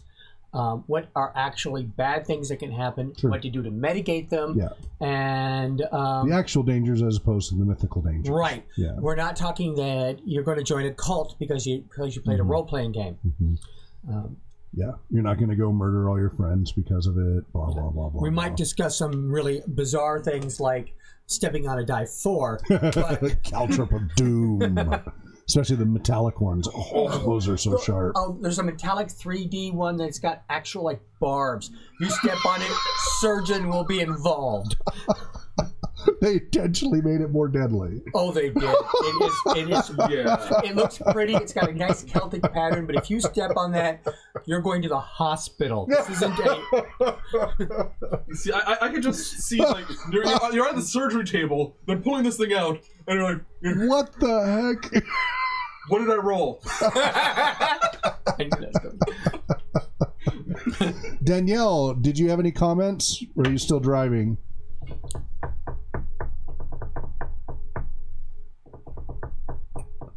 Danielle, are you still with us? She's grayed out. Yeah, I see that. We've lost Reset. Right after you asked it. Reset. Well, she probably tried to click off of mute and then lost the connection.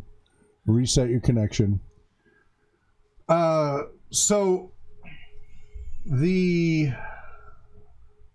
talking a little bit more about Bleed, more of the stuff from Bowman and such.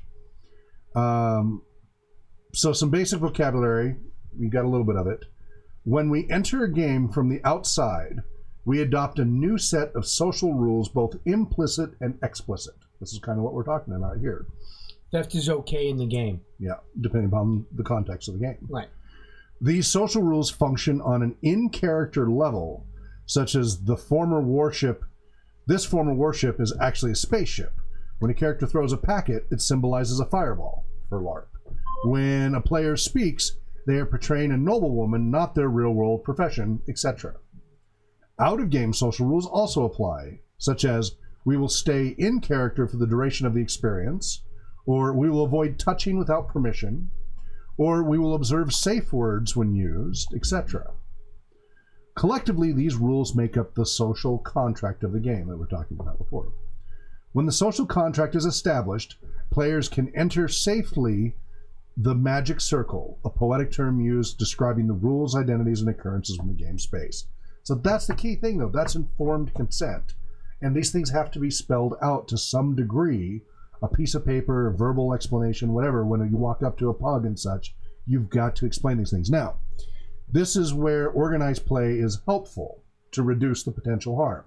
Organized play has very strict limiting rules on how the game is played, what you can play, and it's consistent across, mostly consistent. You go from game master to game master, you're going to have different game master styles, but the adventure content's going to be largely the same. The play style is going to be more largely the same. Your character is going to be highly limited to what it can be. And so the good thing is that you can count on some level of consistency there. The bad thing with organized play is it's a great introduction, but it tends to gravitate a certain style of gameplay that isn't the best game style long term. I have a client who is on the spectrum, who they're trying to make new friends through gaming, and they've been trying to go to all the organized play events, and he's complaining that he doesn't want to game with everybody else who's on the spectrum. Because he says all the organized gameplay, most of the other players are on the spectrum, and he wants to socialize and get along with other folks who aren't on the spectrum, so that he can expand his abilities. Yeah. And I told him, well, you need to join other groups that aren't organized play, because the organized play that highly structured environment does tend to have some of those types gravitate towards. Doesn't mean predominantly. It seems to be in his neighborhood in Chicago, but I have seen that myself with organized play. It definitely seems to be a larger number because of that highly structured environment and the heavy rules lawyering required to do that structure, to do that organized play. And organized play, by definition, is even though it is designed that you can get all the benefits in your home group and you don't ever have to do the pugs, it is pug centric. Right, that's the whole point of it. Yeah. But to make pugs safe. Right, because they're in a consistent way. So make them safe and fair and consistent. Right, exactly. Characters aren't way out of balance, etc. So yes, I wanted to bring up something that I've been noticing. When we're looking at the concept of bleed, where it seems to be like we're focusing primarily on the players, but I think with the UK as the game master, well, in this case, it's all participants. Yeah, we're not talking just players; we're talking all participants are involved when we're talking about bleed. Because even in LARP, you could have a referee whose bad day is being taken out as a vindictive little action. When we talk about bleed, we are saying when we mean players, we mean all participants. Players, game masters, NPCs, all of them. Like in LARP, you play NPCs, right? Oh yeah. So I was just bringing that up so that people wouldn't just focus entirely on the players, right? Because it can be affected. It does affect the GM as well, the game master. So, for example, we talked about the alibi as part of the social contract, which players accept the premise that any actions in the game are taken by the character, not the player. So phrases like "it wasn't me, it was my character," and "it's what my character would have done" are a direct result of the term alibi. So no individual is responsible for their actions in character if those events could unfold plausibly within the fiction setting of the game. So this alibi has a direct correlation with bleed. The stronger the alibi, the weaker the bleed. Alternately, playing close to home provides an inherently weaker alibi. So for example, if a player has children in real life, playing a parent in a game will likely produce greater bleed and less alibi. And the player might strengthen the alibi by establishing very different relationship dynamics between the character and the fictional children, thereby affording added distance. And ultimately, the player can choose to push toward a greater degree of bleed by using the real names of his or her real-life children in game.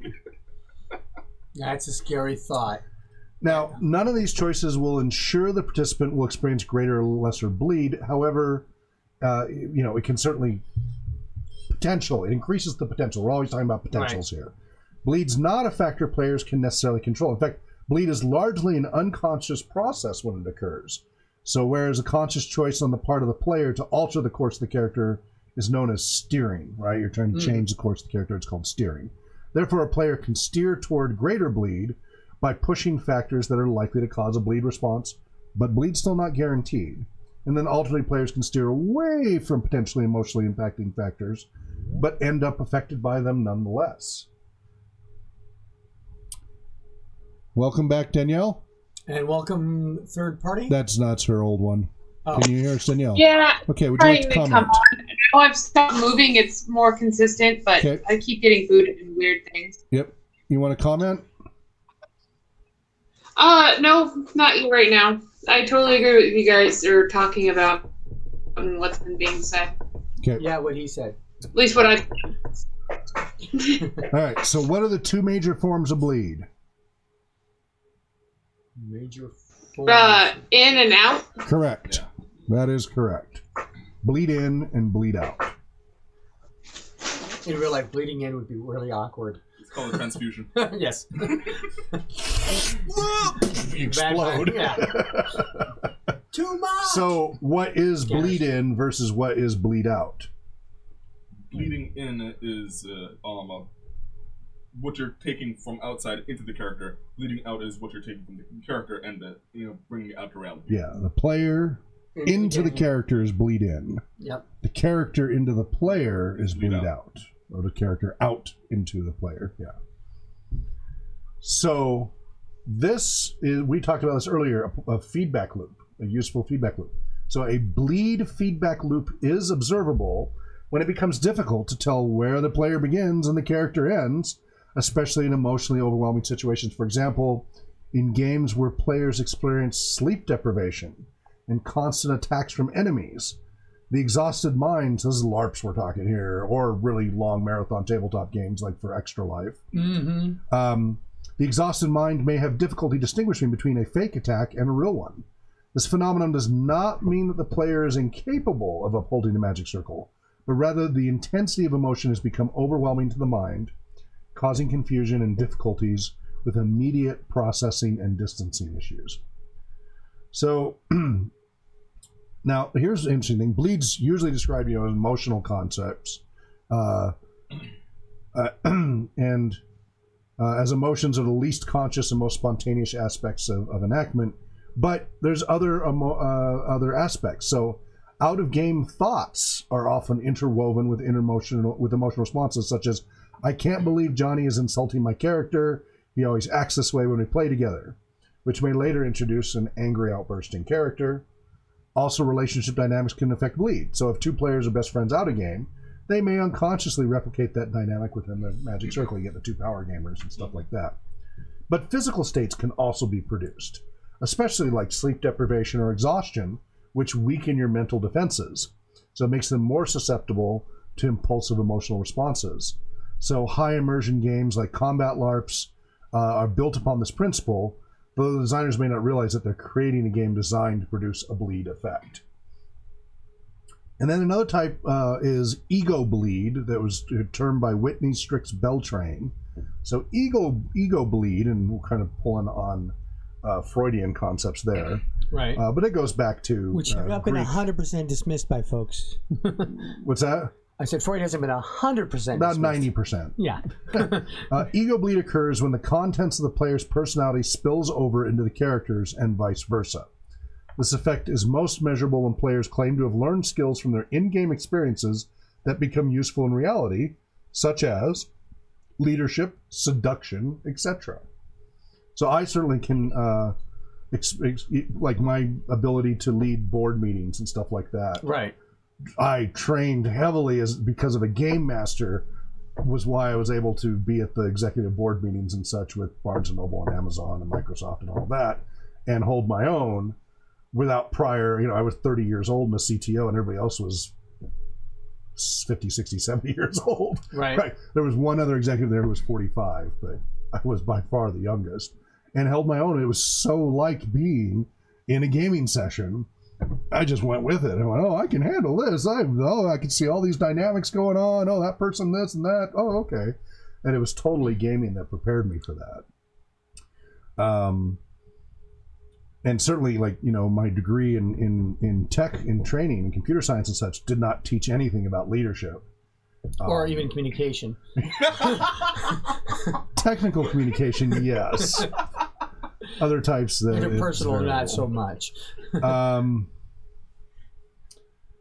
But however, prolonged immersion into antisocial characteristics such as violent plotting, social backstabbing, could impact negatively the participant's personality. Mm-hmm. This is we're talking about the actual dangers, right, affecting their relationship with other players out of game. It's particularly problematic in a campaign where long-term immersion into a particular character or fiction without distinct stopping points can produce what Gary Allen Fine, which goes all the way back to 1983. Where is he? Not that the people watching can tell where he's pointing. Where's my Gary Allen Fine book? It's one of the first ones. What's the Anyway, it's name from of it? 1983. It's one of the first ones. It's a red one. It's about but it's the first one on. But anyway, Gary Allen Fine calls over involvement, a phenomenon in which the players do not sufficiently shed the role and fail to fully reintegrate into their mundane lives. Now, this is hugely overblown by the media and the general populace. Right. There are This people. is the vampire murders. Yeah, there are people who are struggling with issues who this may be a little bit more of a struggle. The vast majority of people, including lots of people with mental health issues and everything else, this really isn't an issue. We can't trust the media for the representation of this, No. because if you trusted the media for the representation of any group... We don't need to go down that road. It's all, yeah. Oh my gosh! So, now, and here's some of the topics that are debated.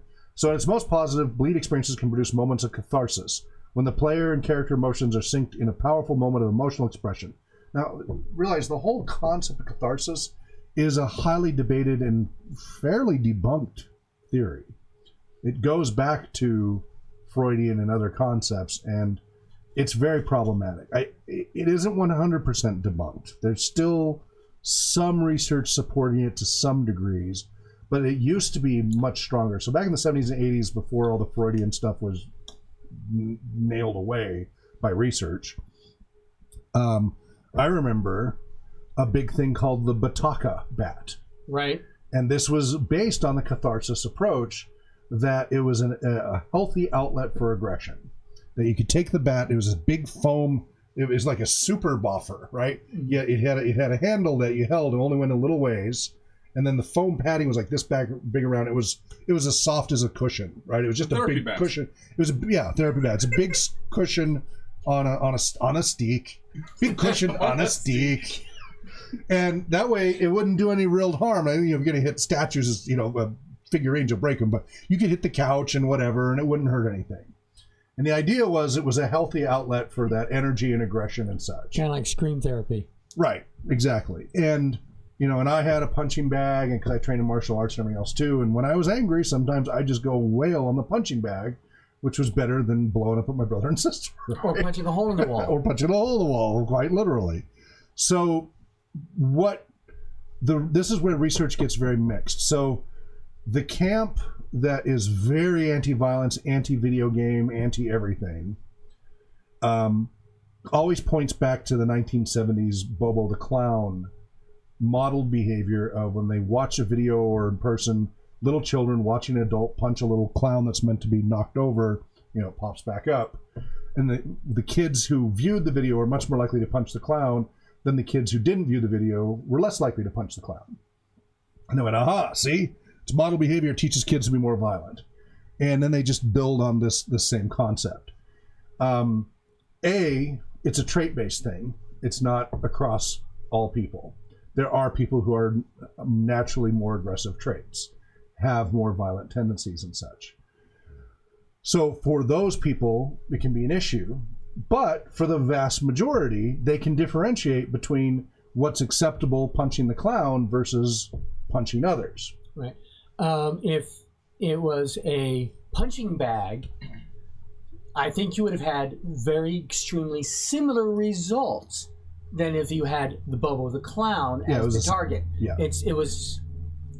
But it was all, for them, it was about a whole model of behavior, and that's Right. why children should not see violent movies, listen to violent music, play violent video games, do violent activities, or else they will become more violent, become psychopaths. Or join football games.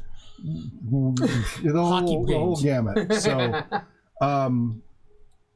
So that is what a lot of people like to cite. Now, it's much more nuanced than that. So people like to jump that. And the major proponents against video game violence have been largely debunked and, in fact, defrocked. Yeah. So let's start with Dr. Thomas Radecki, who was part of the National Council Against Television Violence back in the 80s and 90s. PhD, psychiatrist, all over the news, Canadian Broadcast Network, NBC, CBS, ABC, all over the place, about how violence on television is making kids more violent. And this is the inventor of the V-chip. Well, it wasn't just him, but Yeah. he was one of the many people who pushed for the V-chip, video game violent ratings, all of these things, because of people like Dr. Thomas Radecki pushing for that. Dr. Thomas Radecki is now in prison because several times he got busted trading sex for drug prescriptions or drugs and other malpractice.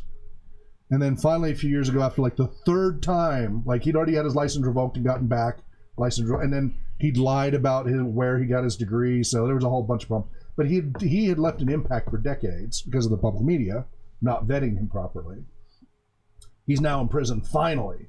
But it took freaking 30 years of him doing harm. I noticed there wasn't as many articles about him being defrocked, losing his license, losing his PhD. Yeah, we don't see that all over the media. Yeah.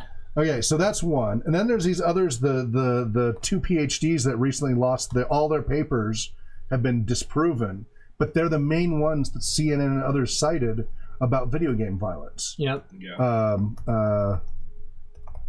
Let's see if I can pull them up. We've talked about it on our show a few times.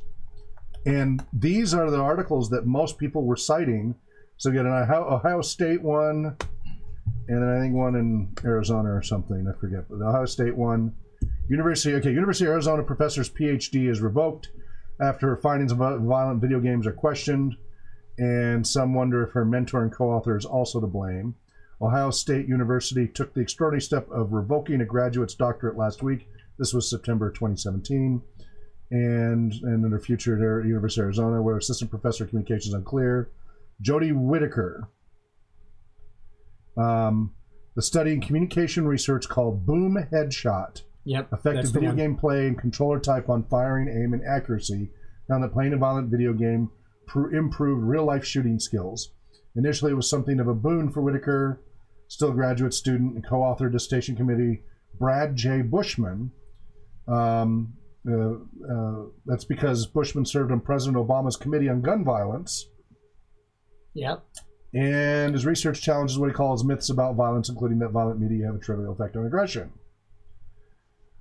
So anyway, others did more research, more paper, and basically they admitted that they fudged the data. They won't admit wrongdoing, but they admitted the data was invalid and blah, blah, blah, blah. So, and I don't know if Bushman got, the two of them got them revoked. I don't know if Bushman did. There were 2 authors in the problematic Boom Headshot study. The female junior researcher found culpable for these problems, while the male senior researcher is not. Seems questionable. This is from Retraction Watch. Markey and Elson. Oh, we should watch that place.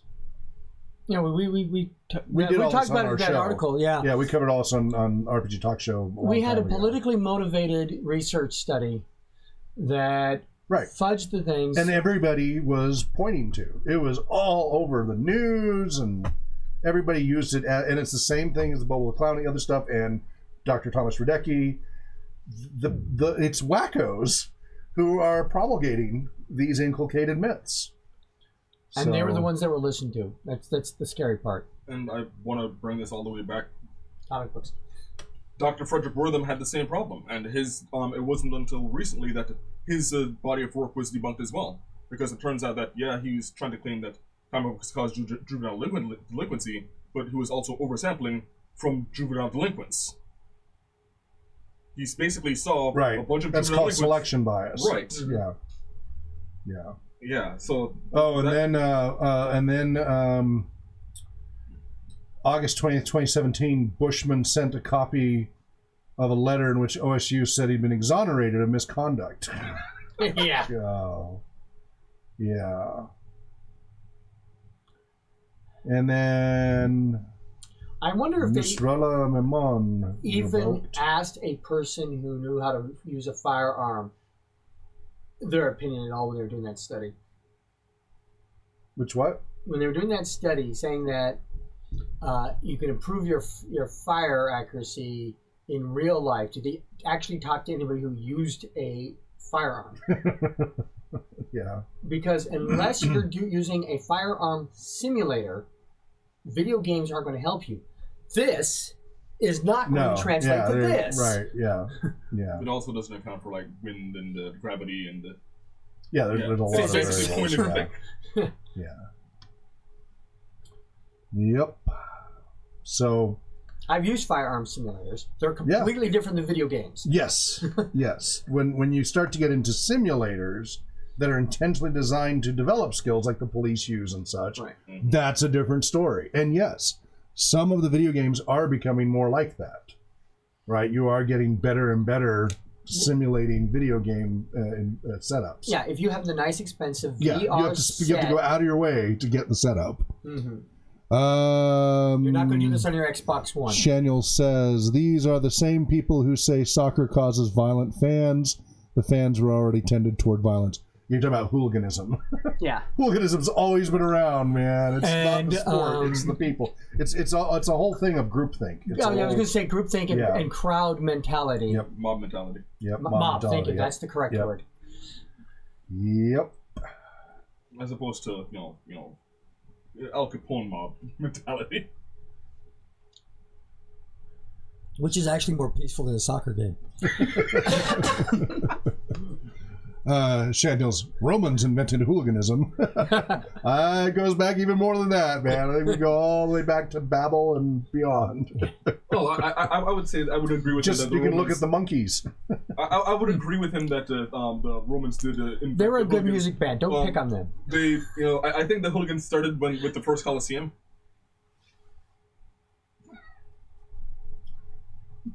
Okay, there's an argument to have for that. They trademarked it then. Comments, questions, John. I think I've made them. Right, you have, yeah. Dan? Do you want me to make one? Well, like maybe on topic. Yeah. I was trying to find the article that I came across that talked about Dr. Frederick Wortham's body of work being debunked. Okay. Let's see here. While you're looking for that, Danielle. Oh, we lost Danielle again. You're gonna lose me for a couple minutes. Okay. Well, and remember, since this is RPG theory, we tend to only do 2 hours instead of 3 hours for the theory sessions. Right. Because they're longer and drier. Because we're not doing gamification of learning, we tend to cut it shorter as opposed to when we're doing. Are you saying ending at 3? Right. Oh, in that case, I can hold 8 minutes. Okay. Yeah. We just got a few more minutes, and we'll end up even sooner if we've already covered what we needed to cover. Yeah. So one of the other things that in addition to oversampling from the selection bias. From the selection, it also turns out that he was, and quote, the examples show that Wortham omitted extenuating circumstances in the lives of his patients, who often came from families marred by violence and substance abuse. And he's trying to blame comic books for that. Yeah. We have a history of... and here is, you were bringing it up before, let's bring it up too.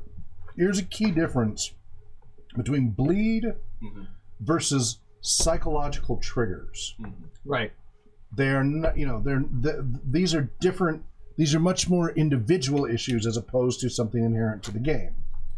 So psychological triggers in role-playing occurs when some sort of stimuli activates a previous traumatic memory and induces a response. So triggering. Trigger response can range from mild to severe. When triggers are a form of bleed-in, as they represent aspects of the player's psychology affecting the character experience, not all bleed moments are triggers. Safety precautions such as in-game signaling and safe words can help community members distinguish between a player having a cathartic bleed moment and reliving the disruptive triggering of previous trauma. So here's a whole other article, but here was very interesting.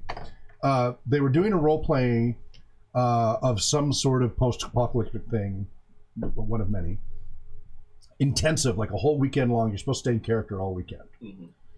And it included people having medical conditions as part of their character, like a heart attack or seizures, things like that.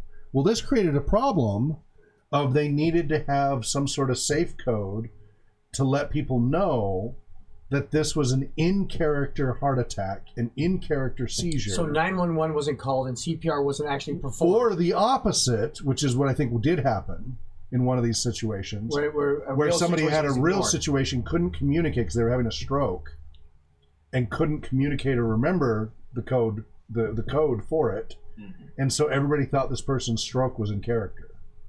And of course, with stroke, it's all about the earliest intervention possible. So this is something that LARP really has, much more of a challenge than you would experience in tabletop. Look up the acronym FAST for what to do with Right. Oak. Yep. For facial droop and all that. Yeah. Yeah. So, so debates surrounding bleed. Some role-playing communities, consider bleed a taboo subject because of the so-called satanic panic and other alarmist outside perceptions of the dangers of role-playing, mazes of monsters, the wild hunt, Knights of Badassdom, etc. Although Knights of Badassdom, yeah, I don't know that one. Okay. Yeah, I know the other three, other two. I can count. The only thing I know about the Wild Hunt is The Medieval is from 2009. Yeah, a medieval reenactment game turns into a Shakespearean tragedy when a non-player crashes the event to win back his girlfriend. It's a slasher film. It's some cheesy slasher film. That's why we don't know about it. Okay. I mean, Knights of Badassdom turned into that in the last quarter of it too. It was the demon actually came through. And, yeah. Which, by the way, Knights of Badassdom was filmed here in Spokane. Yep. It was hilarious. Yeah, and it had Dinklage in it too. I've seen it. Many participants have endured decades of stigma. And thank you, World Health Organization, adding ICD codes for video gaming disorder. You're going to add even more stigma. Thanks a lot. For a while. It'll eventually subside. Fears around role-playing games center upon the assumption that immersion into another person in fictional world will make the individual lose touch with reality and forget who they are. We've heard this discussion many times. From psychiatrists and such running facilities who over my dead body will I allow these types of games in my facility. Those people kill people. Yeah, we heard that a lot from parents and such. On the extreme end, religious conservatives fear that role players will become involved in the occult and start using magic for real, like Chick Tracks or Dark Dungeons represent. Therefore, role players are extremely sensitive to these allegations and often wish to distance themselves as much as possible from the perception of being too close to the character. Individuals who experience bleed and suffer negative consequences, such as players who feel long-term grief as a result of losing a character, might get shamed or otherwise ostracized from certain gaming groups. Some role players refuse to admit that bleed exists and become defensive at the concept itself, wishing to reinforce the alibi at all costs. Often these individuals do not wish to be held personally responsible for anything that their character does in-game, which is understandable. However, an airtight alibi can promote a dismissive attitude toward communal problems such as in-game bullying by individuals and cliques. Denying that participants can become personally impacted by game events erases the experience of many players and silences their ability to ask for help. Ultimately, this is from Sarah Lynn Bowman. I believe that denying the existence of this real phenomenon of bleed is not an effective strategy to manage it in role-playing communities. Instead, I suggest that groups adopt a common terminology and a set of techniques to help people experience greater emotional depths in character and return back to their lives with minimal negative impact. So, strategies to manage bleed. Whether or not participants intend to play for bleed, the impact of bleed experiences can become quite intense for some individuals. Players with a strong distance between self and character may find themselves mystified when another participant feels long-lasting emotional devastation at the loss of an in-game companion, for example. So we should acknowledge that the perspectives of both of these types of players are valid, those who experience strong bleed and those who do not. So as a community, we can learn strategies to help individuals recover who feel emotionally overwhelmed or confused after a game is done. This happens tabletop, this happens with video games, but it is a very strong in LARP. So one such strategy is in-game signaling. During role-playing, in-game signaling techniques help players communicate to one another if bleed has become too intense. Games may employ hand gestures, right, out of character, so you can say something, safe words, okay symbols, written check marks, or other methods that enable players to indicate to one another whether or not they are overwhelmed or need a break. In order for these signals to be effective, the organizers and role-playing community must reinforce and encourage their use. In other words, players should feel safe to opt out of a scene at any time and should not feel pressured to continue in order to avoid ruining the game for others. Let people take a break. That's an important one. I have seen where people say, hey, come on, man, just stick it out a little bit longer. Just stick it out.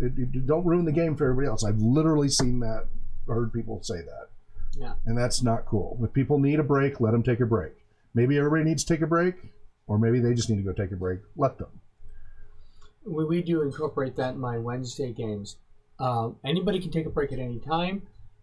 They will sometimes give instructions. My character will do this stuff while I'm gone. I'm going to be back in a minute.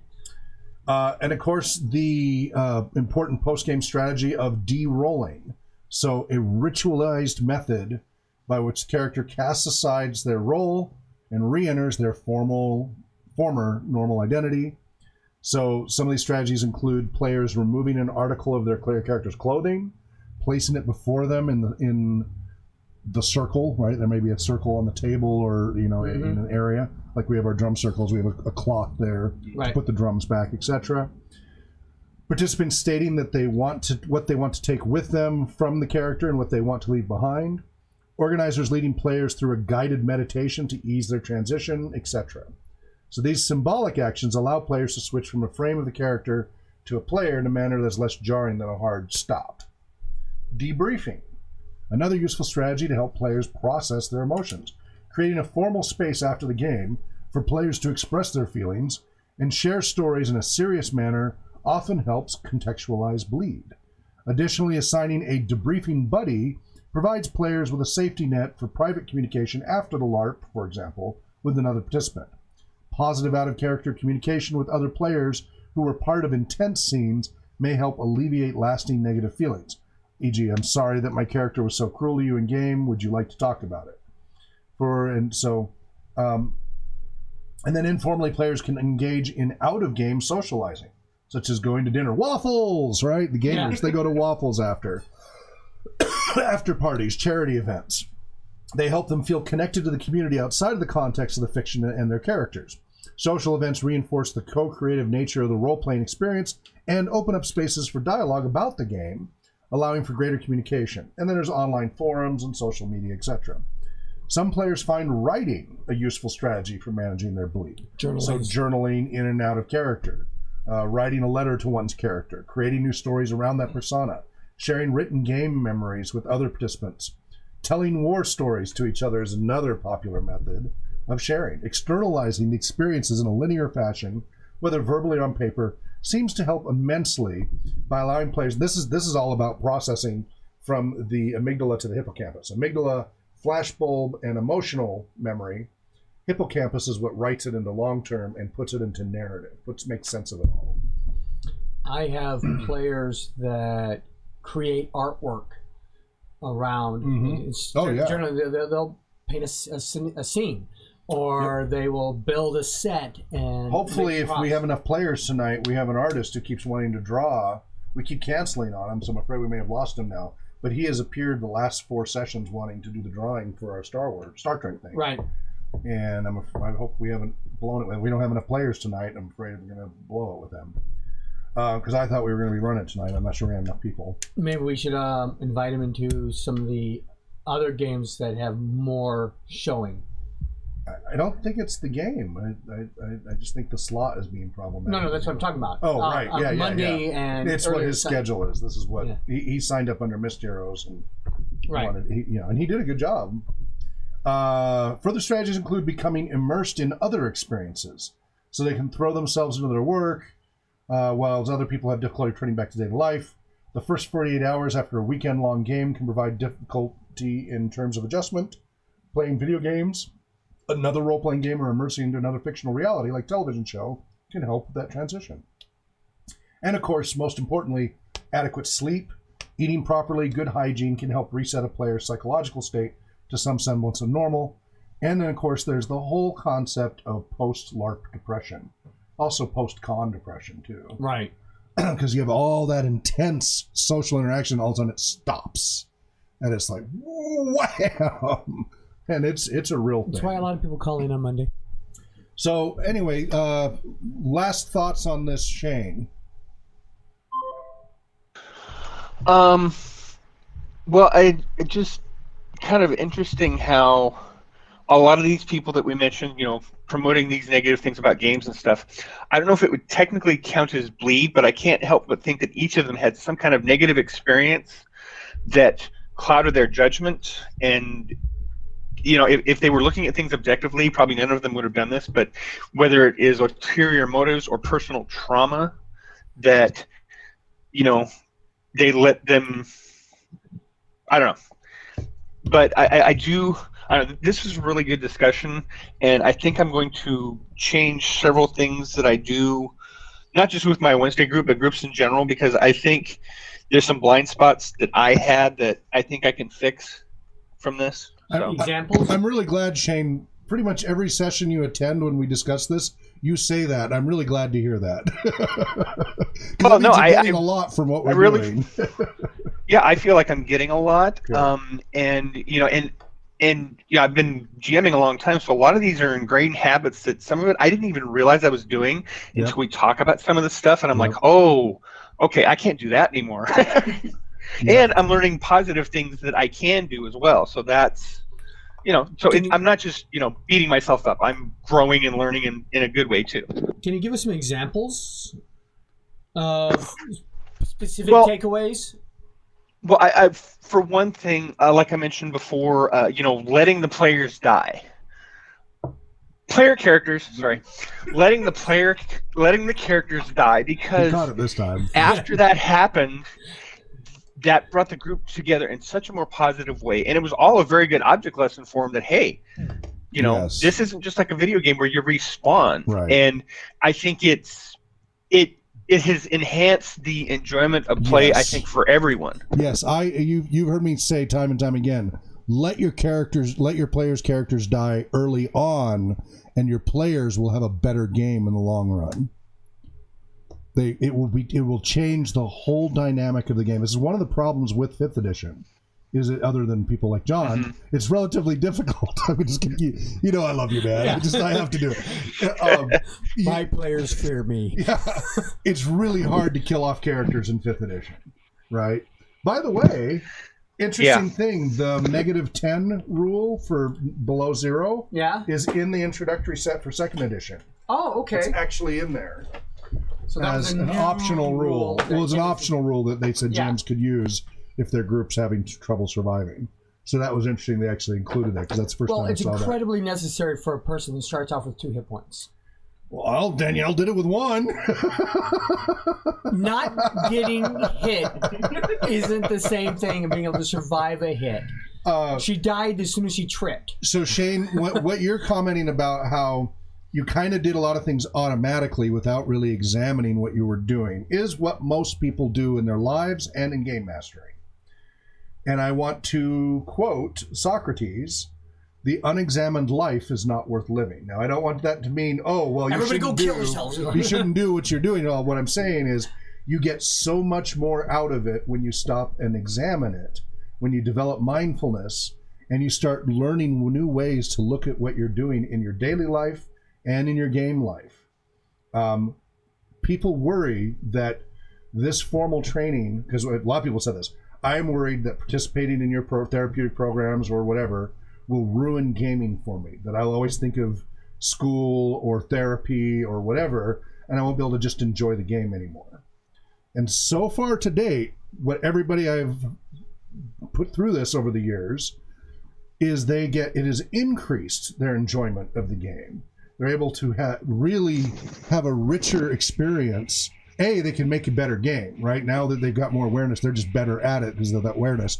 And B, now that they are more aware of what's happening, it's easier to really get engaged with what's going on instead of it just being miniatures on a table and rolling some dice. You start seeing all this other dynamics and such, and it makes it a richer experience in and of itself. And so far, I haven't run into anybody who's after therapy or whatever has said, "Man, you ruined role-playing gaming for me." Now it's because I've seen that with music. Like with music theory ruins music. Not music theory itself. Going through music school for a degree in music, I've talked to many musicians who has ruined the joy of music for them.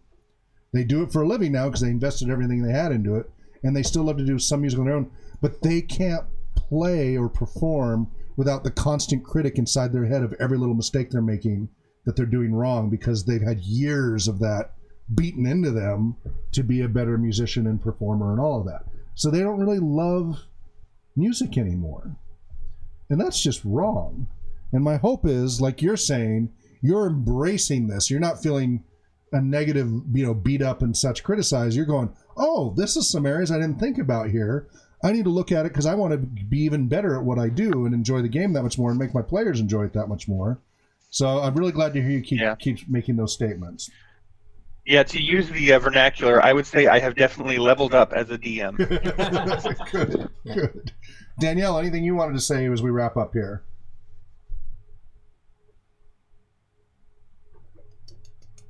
Well, we're waiting. Okay. No, I feel very similarly to Shane, where even though I did come in ready to analyze because of my background, I don't do it a lot of the time with my recreation activities, and I find that I do it a little bit more with other things that can be quote-unquote therapeutic in nature as I go along. Okay. Dan, final words? The only thing that I can think of is, if a life is, Socrates said a life The unexamined life is not worth living. Yeah, how would someone who doesn't examine the life know if it is even worth living? Right. Well, they're saying that they're going through life on automatic pilot. Yeah. They're not really living life; they're just existing. Yeah. Survival versus living. Mm-hmm. Yeah, but I completely agree. I've always been very introspective in everything that I do, but this entire process has helped me formalize a lot of the concepts I already had. Right, but put it into words. Like for a lot of experienced GMs, this is, oh yeah, that makes total sense. I've experienced that all along, but I didn't have the vocabulary to express it or evaluate it before. Mm-hmm. That's a key thing. Any of us who are experienced GMs. Yeah. For those who are new, we're saving them decades of trial and error. Yeah, it's giving me a chance to really, turn over a lot of those concepts. Excuse me. And better analyze it. Cool. Yeah. John, final words? Just that an awareness of bleed can lead to a more fulfilling game, a more fulfilling out-of-game experience as well. Just as long as you realize that unless you're going into a professional therapeutic session, you are not the therapist. Right. Okay. Thank you. So I want to wrap up with just a few key highlights to remember. So bleed exists. It is a thing. It's a real thing. I see it all the time. It happens more and less with different people in different games, etc. To those who are in denial about it existing, I say get with the times. It totally exists. It's really important for game masters, this is a game master responsibility, to provide informed consent if you're going to be doing anything questionable that's outside of the quote-unquote standard norms. Mm-hmm. And you need to have enough awareness as a game master that what you're offering is outside the norms. Some game masters are oblivious. So it might help behoove you to talk to some of your game master peers and ask, hey, here's how I run my games. Do you think I should maybe warn people about this or not? Try not to go through unexamined. Stop and examine yourself as a GM and your style and what you offer, and really take that into account so that you can provide informed consent. If you do informed consent properly, and you bring people in to handle some very edgy topics, that's okay if you properly inform them in advance. But whether you're doing an edgy game or not, just a regular game or not, whether it's little kids, whether it's adults, whether it's special needs populations, whether it's just a pickup group, the key things you want to remember are these strategies of in-game signaling. So whether it's the X card, the flower, the hand raised, whatever, set that up in all your games, pickup games, etc. Have some method, especially for new players who don't know what to expect, to communicate that they have questions or concerns or issues, and to learn to be an out character. For tabletop, we strongly stress trying to have a different character voice from your player voice. This creates better distinction of in and out of character. So it's kind of like it's that in-game signaling and such. And it really does, we've seen it time and time again, it really reduces. It doesn't eliminate, but it reduces a lot of misunderstandings that happen if you don't do it. Work on the pronouns that you use. Now, I don't mean political correctness pronouns. I'm talking about your character versus your player. that you're referencing the character's actions and what your character does, not what you are doing as a player. It gets a lot harder with LARP, but with tabletop, you can just verbalize it and make that clear distinction. Makes a huge difference in upset.